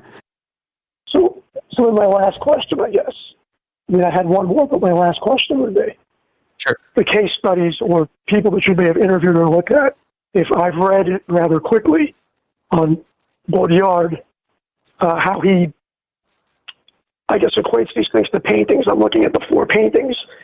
Are you classifying any of these case studies in any of these 4 paintings? I guess the first representation of the actual depiction, or would it be the extreme 4th representation that to me almost sounds like it's Dolly, sliding in between reality and here? Do you classify anybody when you look at the case? So I mean, I think the thing is with Baudrillard, I think I know what you're referencing. The thing about it is that from his perspective, everyone in the postmodern era, maybe with an exception of people who are living in developing countries, or something along those lines, everyone in America, at least, is already living in the 4th level of simulation. And so that's why these types of things like UFOs become so complicated, is because they sort of exist on yet another level of simulation. But at that point, everything has become so jumbled, and becomes kind of a feedback loop onto itself that it doesn't really progress further. And so I would say that all alien abductions exist within that 4th layer of simulation of something that is beyond our comprehension, and yet we still and we don't even experience it personally, but we still subsume into our image of reality. Makes sense. So then a good example would be Our Lady of Lourdes might have been a religious town, and whether some of us here might think that they saw a UFO, in Lourdes they believe they saw the Virgin Mary. Right. Yeah. Exactly. And I think that the UFO story is a technological, what I would say, I suppose, really post-religious. And I know that there, plenty of experiencers are religious, but it's more of the idea that there is a post-religious society as an idea that we live in a society dominated by a scientific understanding of the world. And so, yeah, I think in some communities that are religious enough, a similar experience could be explained as a spiritual one, whereas the sort of hyper-modern, technological, and that's where that sort of Heidegger piece comes in, view of these phenomenon is the way that it is, technological and scientific rather than spiritual. Joe, you're the man, buddy. I appreciate the questions. Thanks for the call. No problem. Good night. Good luck with your paper. Thanks, all right. Thank you. Thanks a lot, man. Have a good night. That's Joe from Florida. All right, guys, we are on the phone here with Logan. He's a communications major, and he's written a paper on. I should probably get going pretty soon, but I have time for a couple more questions, I guess. That's okay. Let me ask you a couple quick questions then. So, okay, sure. Then real quick, how about your take on deja vu here? How's that fit into what your paper kind of postulates? Or does it at all? That's an interesting question. I mean, I certainly think that, it's a part of the whole, experience, part of this high strangeness and that kind of thing. Certainly, I think that there are some scientific explanations for it. One really interesting one that I've heard is that your mind sort of becomes desynchronized chronologically from your perception, if that makes sense. So the images that you are perceiving kind of happen a moment later. So in a way, you are having deja vu, but it's literally of a microsecond previous, where you have it triggers something that makes it feel like you're remembering something. it happened just a moment earlier. So I think that you can chalk it up to psychological phenomena, but certainly, deja vu is a big part of the alien experience as well. And I think that it, again, as a psychological phenomena, can be looked at as potentially, something relevant. Okay, you've been a fantastic sport tonight. I appreciate it. One final one, and then and you can roll. So William on Facebook says, would Logan agree to suggest that all abductions are psychological? No, I mean, again, I think that it's irrelevant. I think.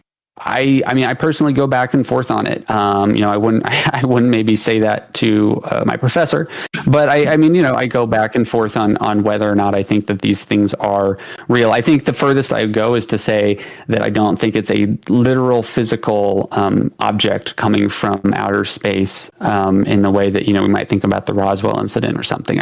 I think that it is at some level within our own minds that it happens, or at least within some sort of shared collective kind of, rip in reality and cultural understanding and shared meaning. And I think that, sure, it could be chalked up to psychological effects, but at the same time, you also can't chalk all psychological effects up to science in the way that, you can, the chemicals in the brain only can explain so much.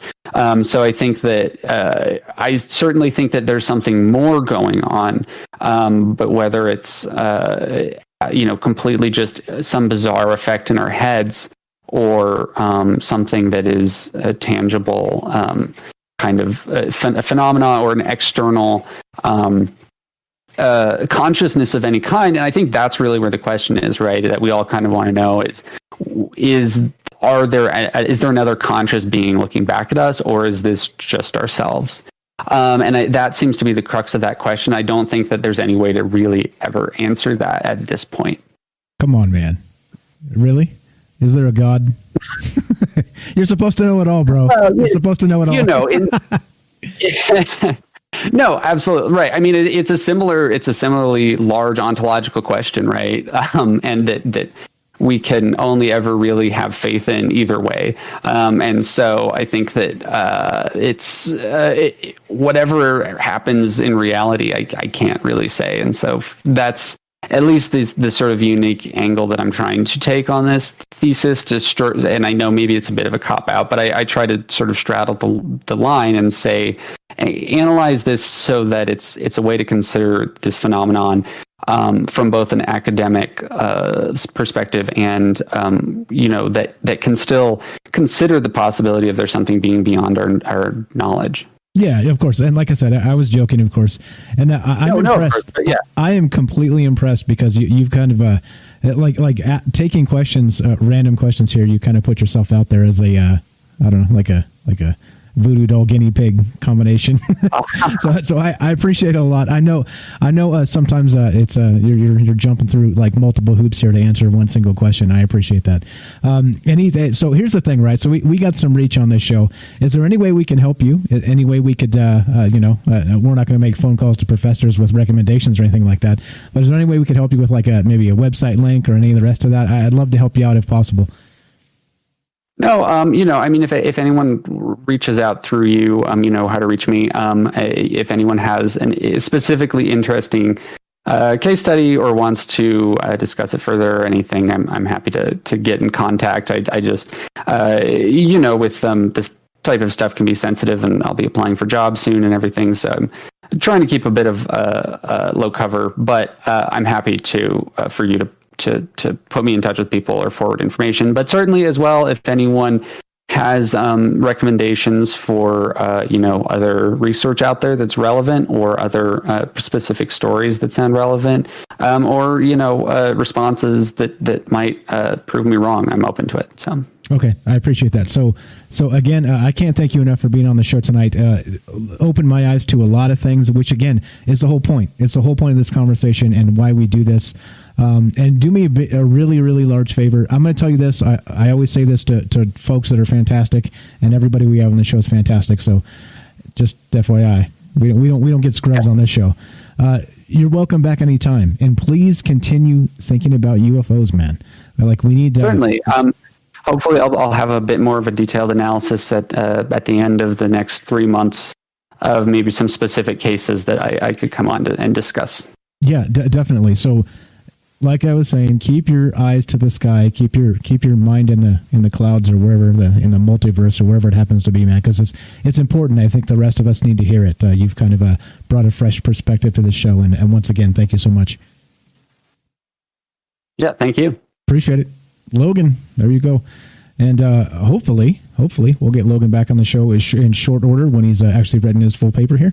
I'm not sure he's bounced off. But okay, so if you guys have comments on this or you want to be part of the show, you know what to do. You can dial the phone number and we can continue talking about this and everything else. 702-957-1037. And we had some Betty and Barney Hill on deck and some Travis Walton. I'll read some of that, and we can go into some of those and maybe try and apply these concepts to that as a the birth, that whole bit, right? The being torn out of the womb with a C-section type situation, or something else entirely, right? Like there's a lot of really good stuff here. And what did you guys think? Like I said, he was kind of opened my eyes to a lot of different things. I think we definitely good stuff. William Litzop says, in his writing his thesis, was there ever a point where he decides to drop his academic side and look to these cases as they were?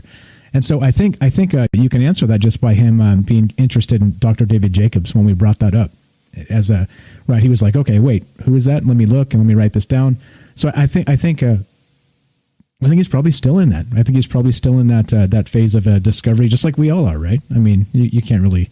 I'm not trying to speak for the guy, but I think just as his actual take on what we were talking about in the past here was pretty good stuff. Pretty good stuff in my opinion. All right, so here we go. What else? If you guys want to be part of the show and talk about any of the rest of this, you know what to do. 702-957-1037. I'm going to bring up some just to kind of round this out. We talked a little bit about Betty and Barney Hill, and then also a little bit about Travis Walton. So I'm going to bring those stories up to kind of as a refresher and talk about them in a little bit. I got a couple articles up. But Bailey says, I don't know who David Jacobs is. Okay, so Dr. David Jacobs is actually I don't know if you're still out there, Ash, if you want to jump on and fill in the Dr. David Jacobs bit. But he's so he's actually a guy that does that's been studying for decades on the abduction phenomena through hypnotic regressions, and his take is that he thinks it's a physical phenomenon. He thinks that this is the abduction thing is really happening, and he thinks that based on the information he's seen through these regressions and some of these firsthand witness accounts, that it's real. Like this thing is real. And so he's a scientist. He works with a partner. I can't remember the name of the partner, but they have a ton of information that they've gone through. And again, decades of research, hundreds of cases, and he believes that what they're looking at is just kind of the tip of the iceberg. It's that the hundreds of cases that they've seen is not even whatever it is. It's not even it's a what would you say? Let's see. Let's say I think the way he put it was, okay, so if I'm in Philadelphia and in this particular region of the one part of the country, we have dozens or hundreds of cases that we're actually kind of combing through and talking about. It ends up being what does it end up being? It ends up being a small sample size of what's really happening out there. So that's really what he's saying, and kind of hit Dr. David Jacobs' take on the way this goes. What's up? William says he will come over to the dark side. I don't know. He seems like an open-minded fellow, right? Isn't this the type of guy that you want in academia? That's not going to just kind of shut things out because they might not fit the actual narrative. I think it's an important thing. And again, right? It says a lot that he'd reach out to a UFO show and want to be on the show like that. So again, good stuff all the way around. If you guys have questions, again, that guy's name was Alvin Lawson, and some of the actual individuals he cited. Let me drop these back in the chat just real quick. So hyper reality was one of the ones here. And let's see, what was the name? Baudrillard, concept of hyper reality. Just going to drop these in the chat real quick so you guys can catch up on some of this stuff if you want to find where he was really talking about this stuff. Lacan, I think he said. Here we go. Here's more of this. But yeah, so again, this type of a thought is important, right? It's not none of us. Trust me, none of us have all the answers regarding this, and which is what pisses me off the most about these, self-described UFO gatekeepers, is that they try and tell you based on their own personal experience, what UFOs are, right? And how the rest of us should react to their personal experience regarding, what books they've read or who they've spoken with or the rest of this. It just makes me mad, and it should make you mad too, that we're literally talking about one of the most hypothetical things here, and people are just, gatekeeping. MFing gatekeeping. All right, so there we go. Linking some of the stuff he was talking about in particular. So I tried to actually brief myself on some of the stuff. He gave me like a little blurb on what he was going to cover.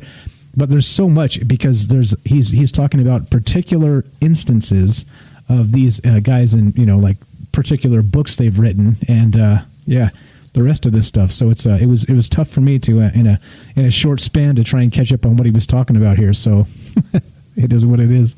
All right, so here we go. Linking all the stuff if you guys want to follow back on kind of his track here, roughly from the links that I was able to derive. And there's some good stuff here. Some of these philosophers that I hadn't heard of before, and somebody had. I know Axel in the chat said he's right down his alley there. So anyway, so there's the things that we've talked about tonight, and some of the things that our buddy there Logan has kind of used as his thesis. Again, important stuff, right? Derek says UFOs chase people here up north, and not only that. Notice he said that some of the things in Brazil, and we've talked about that the UFO in Brazil that showed up and was actually shooting people with lasers. You remember that? We've talked about that case. Lacan, right? I think that's how you say it. Anyway, so if you guys have any comments on this stuff, you want to elaborate on him, you thought it was fascinating, you want to help me finish this show out, we got about 30 minutes or so, 702-957-1037. Click the Discord link, get your ass on here, and we'll talk about this stuff. Otherwise, I'm going to cover Betty and Barney Hill in brief, and also the Travis Walton story, just real fast. So if you want to actually kind of cut to the chase and maybe get on here and discuss some of the concepts that our buddy Logan brought up, sure, I'd rather have you than me talking to myself. So, I mean, I know you're out there listening, but you know what I mean. I'd rather listen to you than you listen to me. That's kind of my point. So anyway, 702-957-1037. Click the Discord link and you can get on the show. And I mean, he seemed familiar, right? I was a little surprised he brought up the Brazilian UFO situation, where they actually talked about people being shot at by UFOs and dying down there, Southern Hemisphere. So crazy stuff. Anyway, let's see. So watching the phone lines or watching the Discord if you guys want to jump on and talk about this stuff. What else? Otherwise, we're gonna jump to Betty and Barney Hill. Just kind of we talked about this, so let's just do a quick recap for the folks that I know many of us are familiar with these stories because they're kind of like UFO staples, you would say, like a UFO abduction staples. So again, if this is boring to you, then give me a call and take over the conversation. It's no problem at all. But we're going to just fill this in because we did reference these and talking about really his thesis here. So here we go. So if everybody remembers Betty and Barney Hill, this was the OG. This was the original UFO abduction situation that happened, right? So okay, let's just read some of this. This is from the history.com, History Channel, right? Which, of course, has turned into the UFO channel, basically. if you watch the History Channel recently, it's turned into the UFO channel and what's the other one? Mountain Men in the Ozarks or something. That's basically what they've done, right? Anyway, so here we go. Let's read some of this from the History Channel. Is it chasing us? That thought coursed through Betty and Barney Hill's minds as they drove down the empty, winding country road in New Hampshire's White Mountains. It was a September night in 1961. They hadn't seen a car for miles, and a strange light in the sky seemed to follow them. When they finally got home to Portsmouth at dawn, they were far from relieved. They felt dirty. Their watches stopped working. Barney's shoes were strangely scuffed, and Betty's dress was ripped. There were 2 hours of the drive that neither of them could remember. What had happened? With the help of a psychiatrist, the couple eventually revealed a startling story. Gray beings with large eyes had walked them into a metallic disc as wide, Betty said, as her house was long. Once inside, the beings examined the couple and erased their memories. Their experience would kick off an Air Force inquiry, part of the secretive initiative Project Blue Book that investigated UFO sightings across the country. The incident would also become the first ever widely publicized alien abduction account and shape how stories like it were told. and understood from then on. Debate continues as to whether the husband and wife were liars, fantasists, crackpots, or simply sleep-deprived people who later recovered seriously scrambled memories. And I think, interestingly now, so kind of framing this story maybe with Logan's thesis there, that we have some interesting things to kind of think about and talk about, right? Like, again, as always, I think we need to be able to consider all the things, right? All the possibilities. And like I said, I'm a little bit fascinated by the new inclusion of this possibility regarding UFO abductions. So anyway, again, we're just talking, we're just kind of kicking it, going to finish the show out. UFO abductions, talking Betty and Barney Hill, and talking about UFO abductions. Are they I guess just to boil it down to one knucklehead statement, is this a figment of our imagination? Is it burned into our brain through anxiety, through the crisis of birth, whether it be a regular traditional birth or whether it be a C-section, like we talked about earlier on? Some crazy stuff here, right? Lots of stuff to talk about. Jacques Lacan, there you go. Will work. Sorry. Let's see. Bing Google is almost useless. Okay, got the chat going. Okay, so all right. So anyway, let's just read a little bit more of this Betty and Barney Hill. So this is, again, the OG one, right? This is back in 1961, and they were supposedly had missing time, UFO abduction. They were able to, through the regression, hypnotic regression, just like the picture here, as you can see, they were actually supposedly able to view entities inside of the UFO itself. You can see actual extraterrestrials inside of this UFO. Here we go. So the Hills road trip was spontaneous. A well-earned break Barney decided the couple needed, as explained in the Interrupted Journey, a 1966 book they collaborated with John G. Fuller. Now, Barney worked a grueling night shift at the post office, driving 60 miles each way. Betty's job handling state child welfare cases was no easier. The little free time this biracial couple had was devoted to their church and activities related to the civil rights movement. After 16 months of marriage, Betty and Barney saw this trip through Montreal and Niagara Falls as their delayed honeymoon. They left so impulsively that they had no time to go to the bank before it closed for the weekend. They got in their car with less than $70 in their pockets. And of course, on the last night of their 3-day trip, the tired couple sipped coffee in a Vermont diner to recharge before driving back. Barney figured if they pushed through, they could beat the wind and rains from an approaching hurricane. They left the diner around 10 p.m., estimating they could reach their red-framed house in Portsmouth, New Hampshire, around 2 a.m., 3 a.m. at the latest. As they drove, a strange light in the sky gave another reason to hurry. At first it looked like a falling star, but grew larger and brighter with each mile. Barney, an avid plane watcher and World War II vet, was sure they had nothing to worry about. It's just a satellite, he assured Betty. It probably went off course. The light seemed to move with the car as Barney steered down the curving mountain road. The light zigged and zagged, ducking past the moon and behind trees and mountain ridges, only to reappear moments later. Sometimes it seemed to move toward them in a game of cat and mouse. It had to be an illusion, they thought. Maybe the car's movement made it seem like the light, too, was moving. Yeah, so again, one of the OG stories, right, from the 60s. This is Betty and Barney Hill, and definitely good stuff. Is there a movie or a documentary about the Hills? I'm pretty sure this is probably one of the most covered abduction stories in all of ufology, so I would expect. I haven't seen one myself. I don't watch a lot of the UFO stuff because a lot of it just makes me mad. Because, well, you know, I'm a rager. You guys know.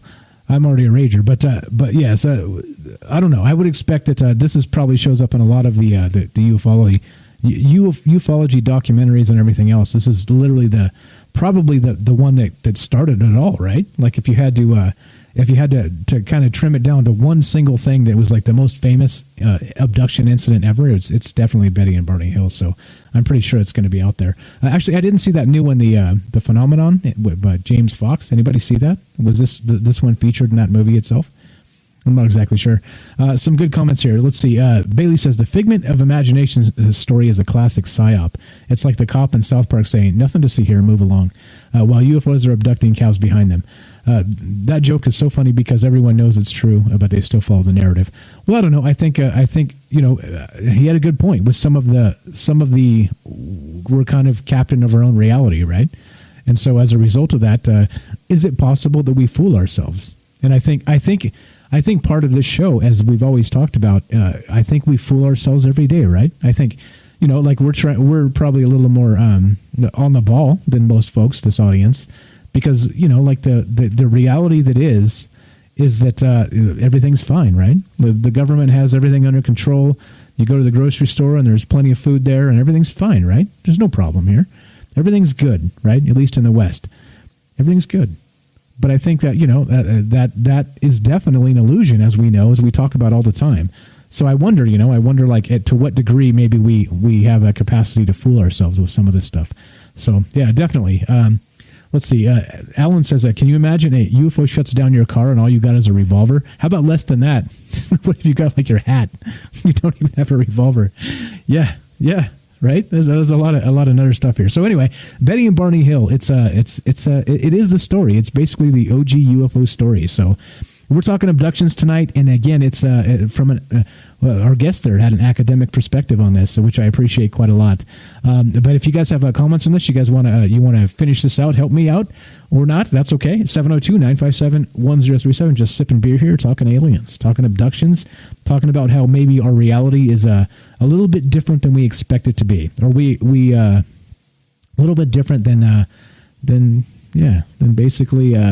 Like I said, this show's about the shifting reality that we're trying to make sense of. So it does kind of stick in my craw that maybe we're fooling ourselves. Axel says Lacan is extremely influential in Europe, especially France. And let's see, what else do we got chat wise? What else do we got? It sounds like CNN any day of the week nowadays. Says Alan. Yeah, right. CNN. I tell you what. Can you, let's see, hold on. He had a gun in the car, though. Oh, did he have a gun? Okay, I see. He talks about it in his regression. Okay. Yeah, I didn't know that. But still, imagine less than a gun, less than a revolver. I mean, as far as I'm aware, he didn't shoot at the aliens, did he? Because, you could spark an interstellar war, I'm told. Yeah, I did. So, actually, we will at some point. I did pull some of those regression tapes. They have them on YouTube with Betty and Barney Hill. So if you guys are interested in the case, check it out on YouTube.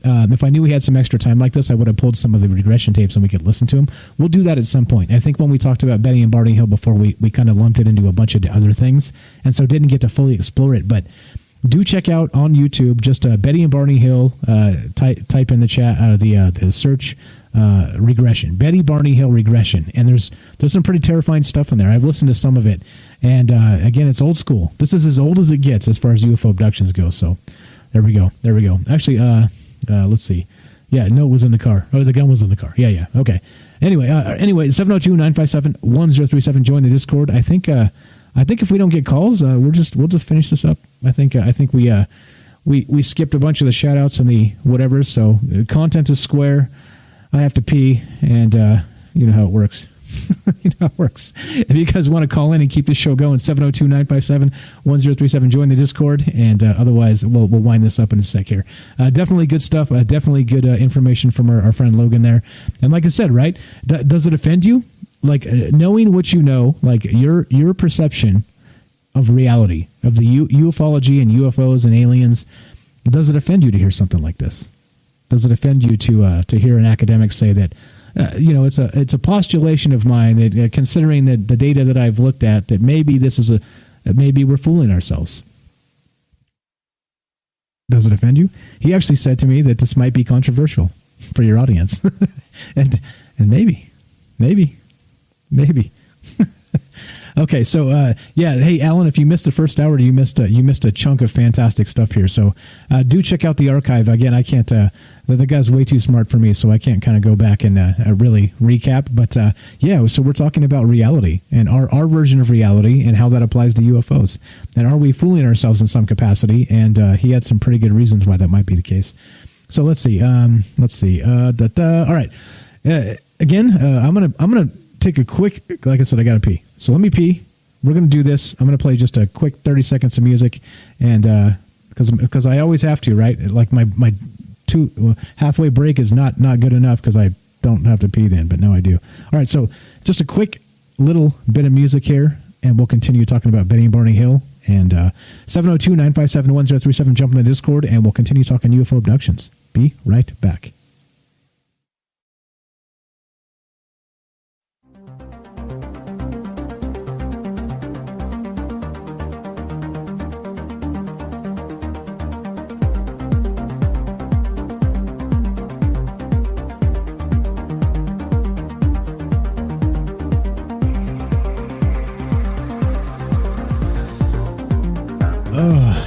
So much better. All right. Let's keep going. Let's talk about Betty and Barney Hill, and then we'll get to Travis Walton, and we'll keep talking abductions. All right. So if you guys want to be part of the show, you know what to do. 702-957-1037. Click the Discord link, troubleminds.org. Mike in the Fast Talk. Ash, what's up, says, meeting aliens would be the fastest and most efficient way to move forward technologically. I feel it should always be the utmost priority over survival. Whoa. Whoa, man. Whoa. That's a burning hot take right there. Did you catch what he was saying there, Ash? A lot of that stuff. Did it make your face twitch? All right, here we go. So Betty and Barney Hill. So long story short, they get abducted, right? So they end up with a couple hours missing time, and they think that they've been actually had things happen to them, right? They knew. Oh, yeah, there we go. Ad blocker. Okay. So let's see. Barney had an IQ of 140, noted in the Fuller book. He was also a pragmatic man who wouldn't give flying saucers a second thought. Remembered his niece Kathleen Martin in her work captured the Betty and Barney Hill experience. The night was too quiet for a helicopter and commercial plane or even military jet with a hotshot pilot. He didn't want to spook Betty, but he was becoming concerned. Which was this light, and why was it toying with him? What was it, right? So about 70 miles past the diner, the object hovered just above the treetops, approximately 100 feet above them. Barney abruptly stopped the car, keeping the engine running. He shoved a handgun, there it is, he'd hidden beneath the seat, into his pocket and rushed into a dark field, leaving Betty in the car. What he saw was as big as a jet, but as round and flat as a pancake. My God, what is this thing? He recalled thinking. This can't be real. Behind rows of windows, gray, uniformed beings seemed to look right at him, Barney recalled. He tried to lift his hands to his pistol, but somehow couldn't. A voice told him not to put down his binoculars. He had a startling thought. We're about to be captured. Yelling hysterically, he ran back to the car and barreled down the road as Betty tracked the craft, craning her head outside the car window. Without explanation, loud, rhythmic beeps sounded from the car's trunk. The couple felt instantly drowsy and lost consciousness. They came to hours later and 35 miles down the road. There you go. This is straight from history.com. Well written, this little piece here, and crazy stuff. Yeah, that's the other one too. We'll get to that in just a sec. Travis Walton, Fire in the Sky, and there's some good stuff here, right, regarding alien abductions and the rest of this and how it rolls. So it's a thing, right? Like this is again, go back to Dr. David Jacobs. This is a thing, and even our academic friend there admits this is a thing. But how about how this kind of rolls out for the rest of us? What does this mean for your worldview and what you thought you knew about ufology? I think that's probably the best way to talk this. What's up, Alan says, that's why I watch you, Mike. I never knew about the beeps. Hey, just reading from the History Channel, man. Like there's nothing I really know that you guys don't, to be honest. I just try and go through some of the information that we ended up we fumble over some things that sometimes people miss, and it's accidental, to be perfectly honest. Derek says, Logan and Strange on tonight, a Marvel production. Right, there you go. I didn't even think about it, but you were totally right. Let's see. Okay, so there's Betty and Barney Hill. So there's some other weird stuff that happens with that. All right. So they've got missing time. There's the abduction thing. They go through some hypnosis, some hypnotic recession, like we said, and then they end up. What do they end up doing? They end up basically saying and thinking that they've been abducted. That they've actually been in contact with extraterrestrials, and they end up knowing some information about things they shouldn't, right? Like this is like, anybody seen K-Pax? Yeah, with the star map, exactly. Like Alan says, a star map. So they actually knew, they were able to point to a particular area on a star map where the extraterrestrials said they came from. And at the time, just like K-Pax, right? If you guys seen that movie with Kevin Spacey, who's been canceled because he's a sexual predator, but I laugh because it's not funny. Because that's when you laugh, right? If you always laugh when it's funny, then when you don't laugh, it's dour. But I'm telling you, when I laugh, it's not funny. It is not funny. Okay, so anyway, yeah. So there's a particular star map. Betty and Barney Hill were actually able to draw, and I can't remember if it's Zeta Reticuli or one of the other ones, but. Before our astronomy actually had verified this was a possible thing, a binary star system or something like this, right? So I know the details are a little bit foggy. So Definitely crazy stuff. Definitely crazy stuff again. So read this if you guys have not. This is, again, from History Channel, Betty and Barney Hill. Do check it out. Good information here.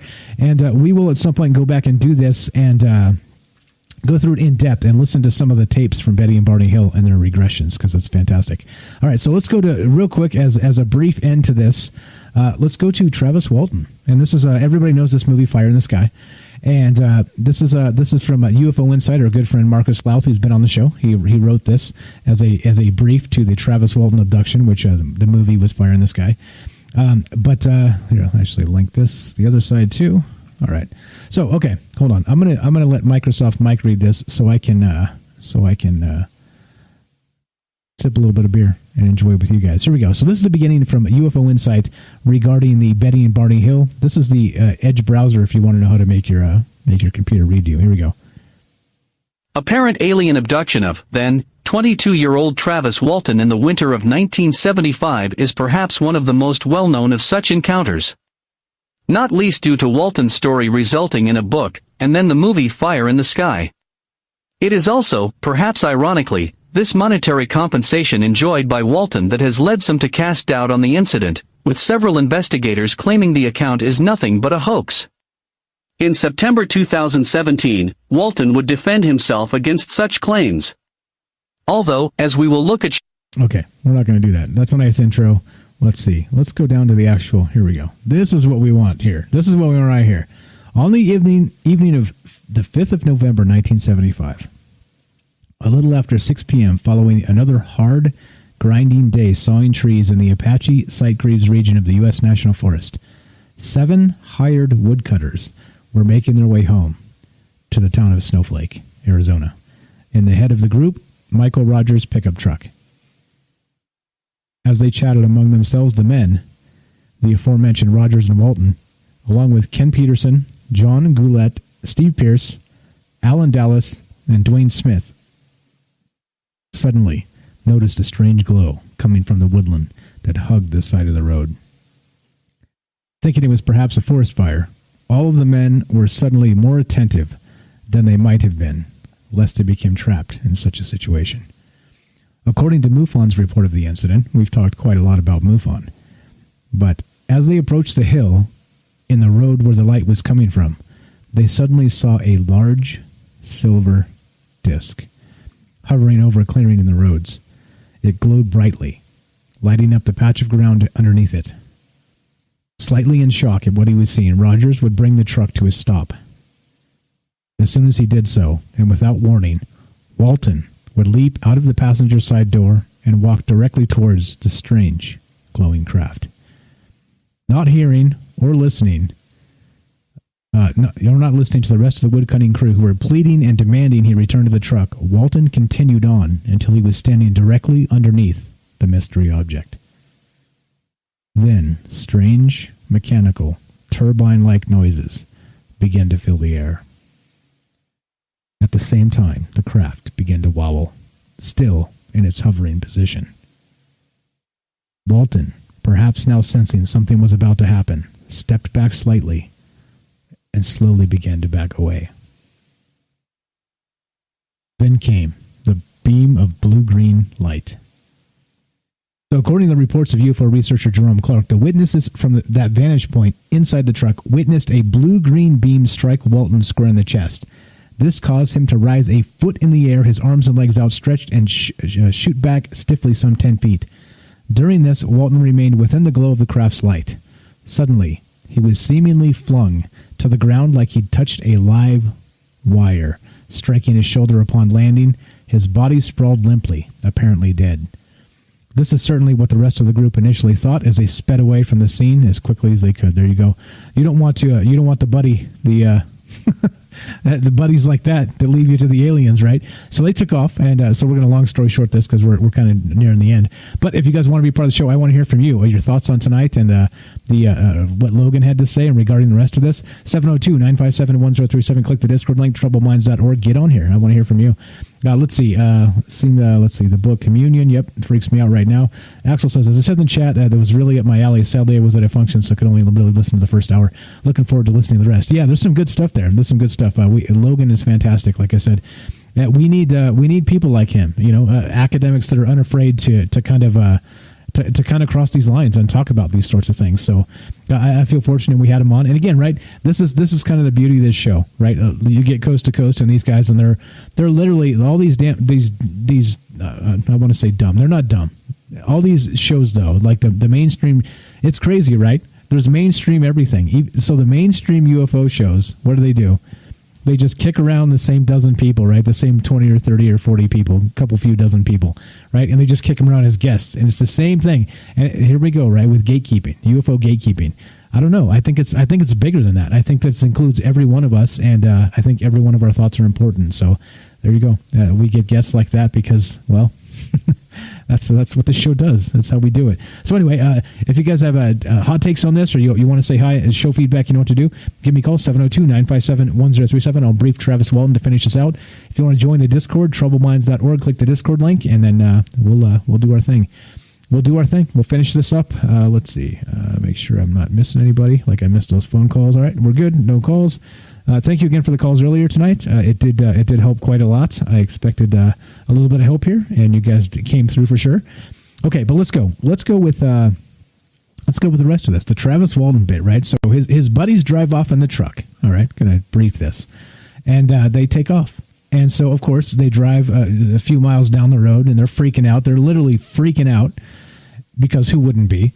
And then they decide that, wait, shit, that's our friend back there. We left him, right? And somebody's like, hey, no, we have to go back.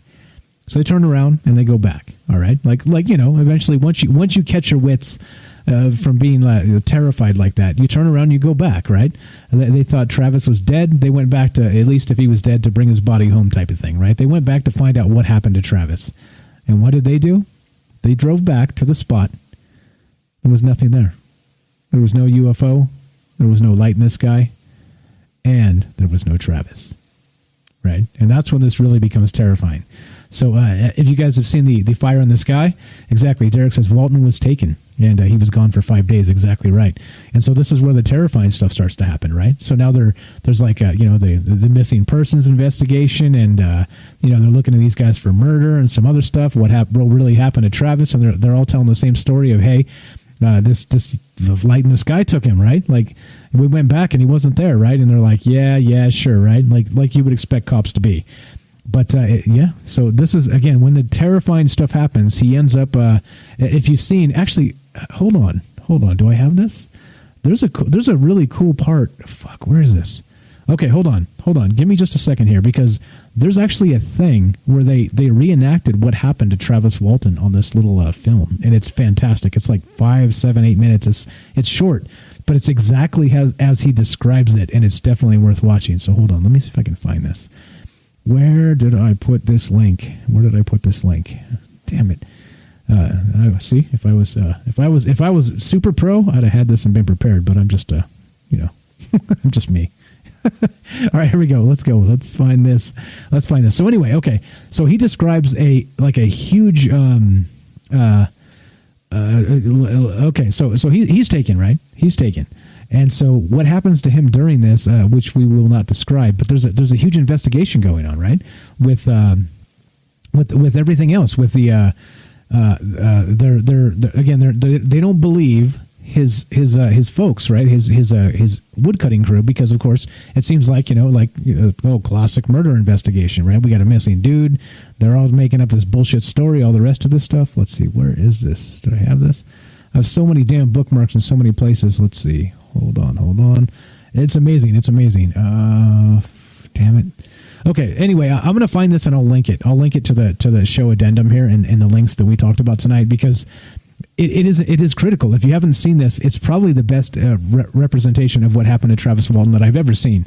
And let's see if I can game the search engine here. Let's see. Hold on.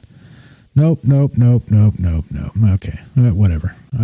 Okay, whatever. Anyway, you guys get the point. It's really good. When I find it, we'll watch it, regarding Travis Walton. And basically, so this is what happened to him when he was on the craft. All right. So he wakes up, and they're next to him are what appear to be 2 or 3, I believe it is, doctors. Okay.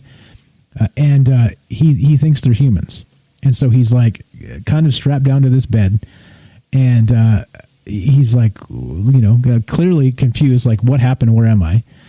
And then the doctors or whatever they are, he thinks they're human. They step away from him as he comes to, because he's supposed to be unconscious, and then they come back into his view as they kind of stepped out into, as his view is hazy because he's just coming to. When they step back, he sees that they're not human at all. When he sees that they're gray aliens, and he starts to freak out, and he like jumps up out of this seat, right? Like he's on this kind of strapped to this bed. He like forces his way out, and these aliens start to get agitated. They back up, they kind of move in and out and staring at him, and then as he kind of backs up and smashes into the wall behind him, they turn and they walk out the door.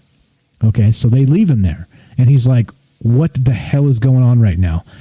So he's at his wit's end. He's freaking out, and the aliens walk out the door to the left, and then they turn down the hallway to the right.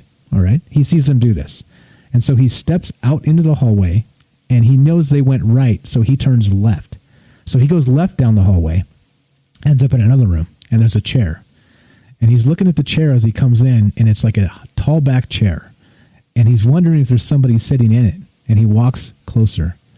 And he tries to lean around and get a look to see if there's anybody in the chair. And finally he gets around the corner, and there's not anybody there. And so he's confused. He's like, what the hell is going on? He's obviously in like a technological terror, which you might call a UFO, not earthly. And so he ends up going back out, down the hallway, not toward the aliens, away from them again. And he eventually runs into what appears to be a human being standing there. And so he's so relieved to see a person. He's like, okay, wait a minute. Thank you. Please save me. Help me. And this person is like in a spacesuit. And it looks at him and doesn't say a word. It's almost like this entity cannot speak.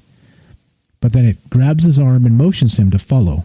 And so he follows this individual, which appears to be human. As far as he's aware in his memories, it is human.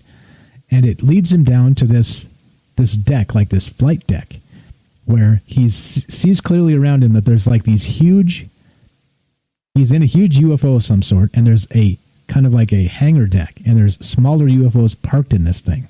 And he goes down there, he's talking to this human, save me, help me, all the stuff you would expect, right, when you're freaking out. And the human doesn't ever really help him. And I can't remember the rest.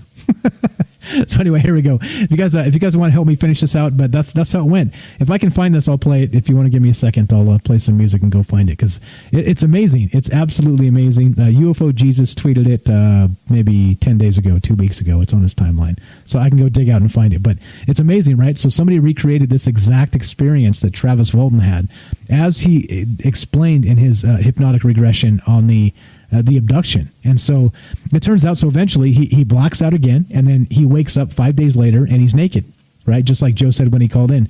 And so he crawls his way to a payphone, makes a phone call, and yeah, this is crazy. This is crazy stuff. Derek says the aliens are so scary in that movie. I agree. I agree. Let's see. Alan says, I think it's becoming harder to separate UFOs, politics, and religion as separate things. They're slowly blending. And I think maybe you're making the point that our boy was making, right? Logan.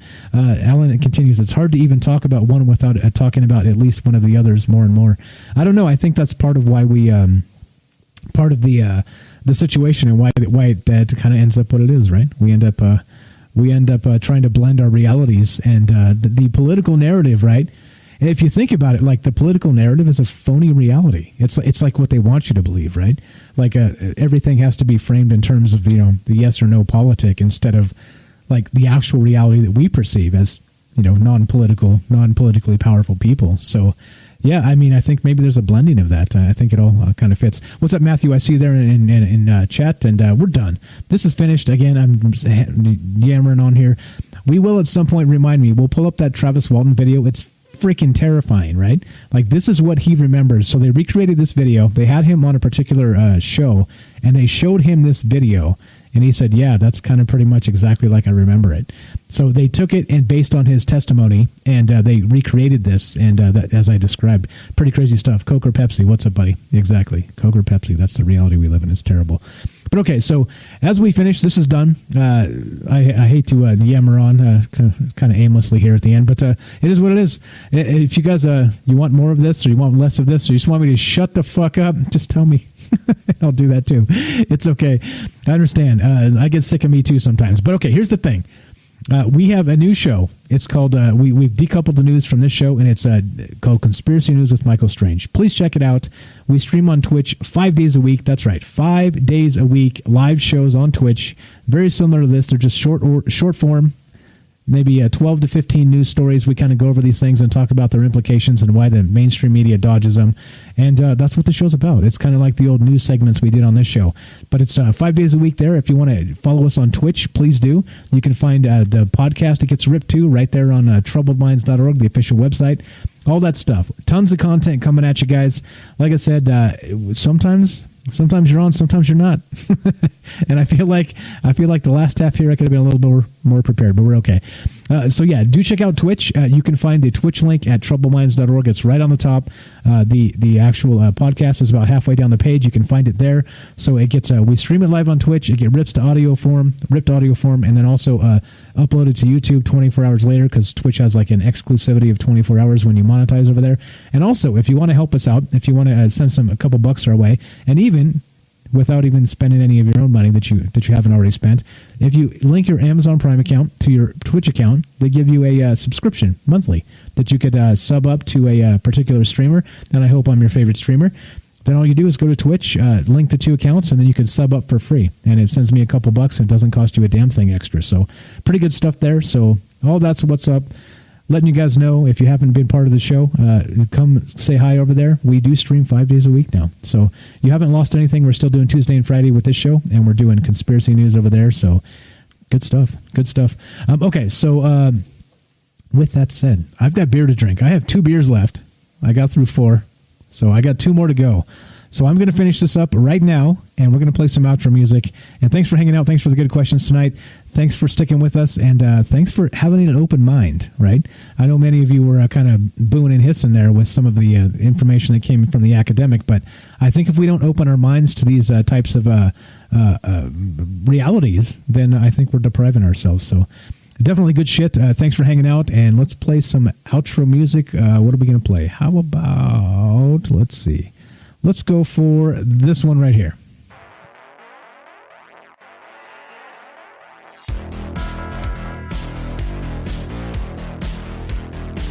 All right, we're done. Troubled Minds Radio. I'm Michael Strange. What's up? All right, and as we finish, remember, we'll be back Tuesday, Friday, 8 p.m. Pacific. We do our thing. We talk about all the things, aliens, conspiracy, paranormal, and nobody's going to stop us. Nobody's going to tell us to shut up, because guess what? We fund this ourselves, and we say what we want. And I hope there's still room for that in this world. Because as long as there is, we're going to keep doing it. We're going to keep doing it. But okay, so, we will be live tomorrow, 4 p.m. Pacific on Twitch. Conspiracy News with Michael Strange. If you ever wonder what I look like, go look. You may be surprised. You may not be. Yeah, they always say I had a radio face. You can go judge for yourself. I think when I was born, that was the first words. My mom wanted to name me Radio Face. All right, so anyway, at the end, remember, it doesn't matter what I think. It matters what you think. So keep hanging out. Keep doing your thing. I appreciate all of you, because it makes this a ton easier to do. Like I said, me mumbling to myself in the corner is one thing. Me talking to you guys and having you contribute in real time is another amazing thing entirely. So I do appreciate it a lot. Thank you so much. And at the end, one more time, you're listening to Troubled Minds Radio. And I'm your host, Michael Strange.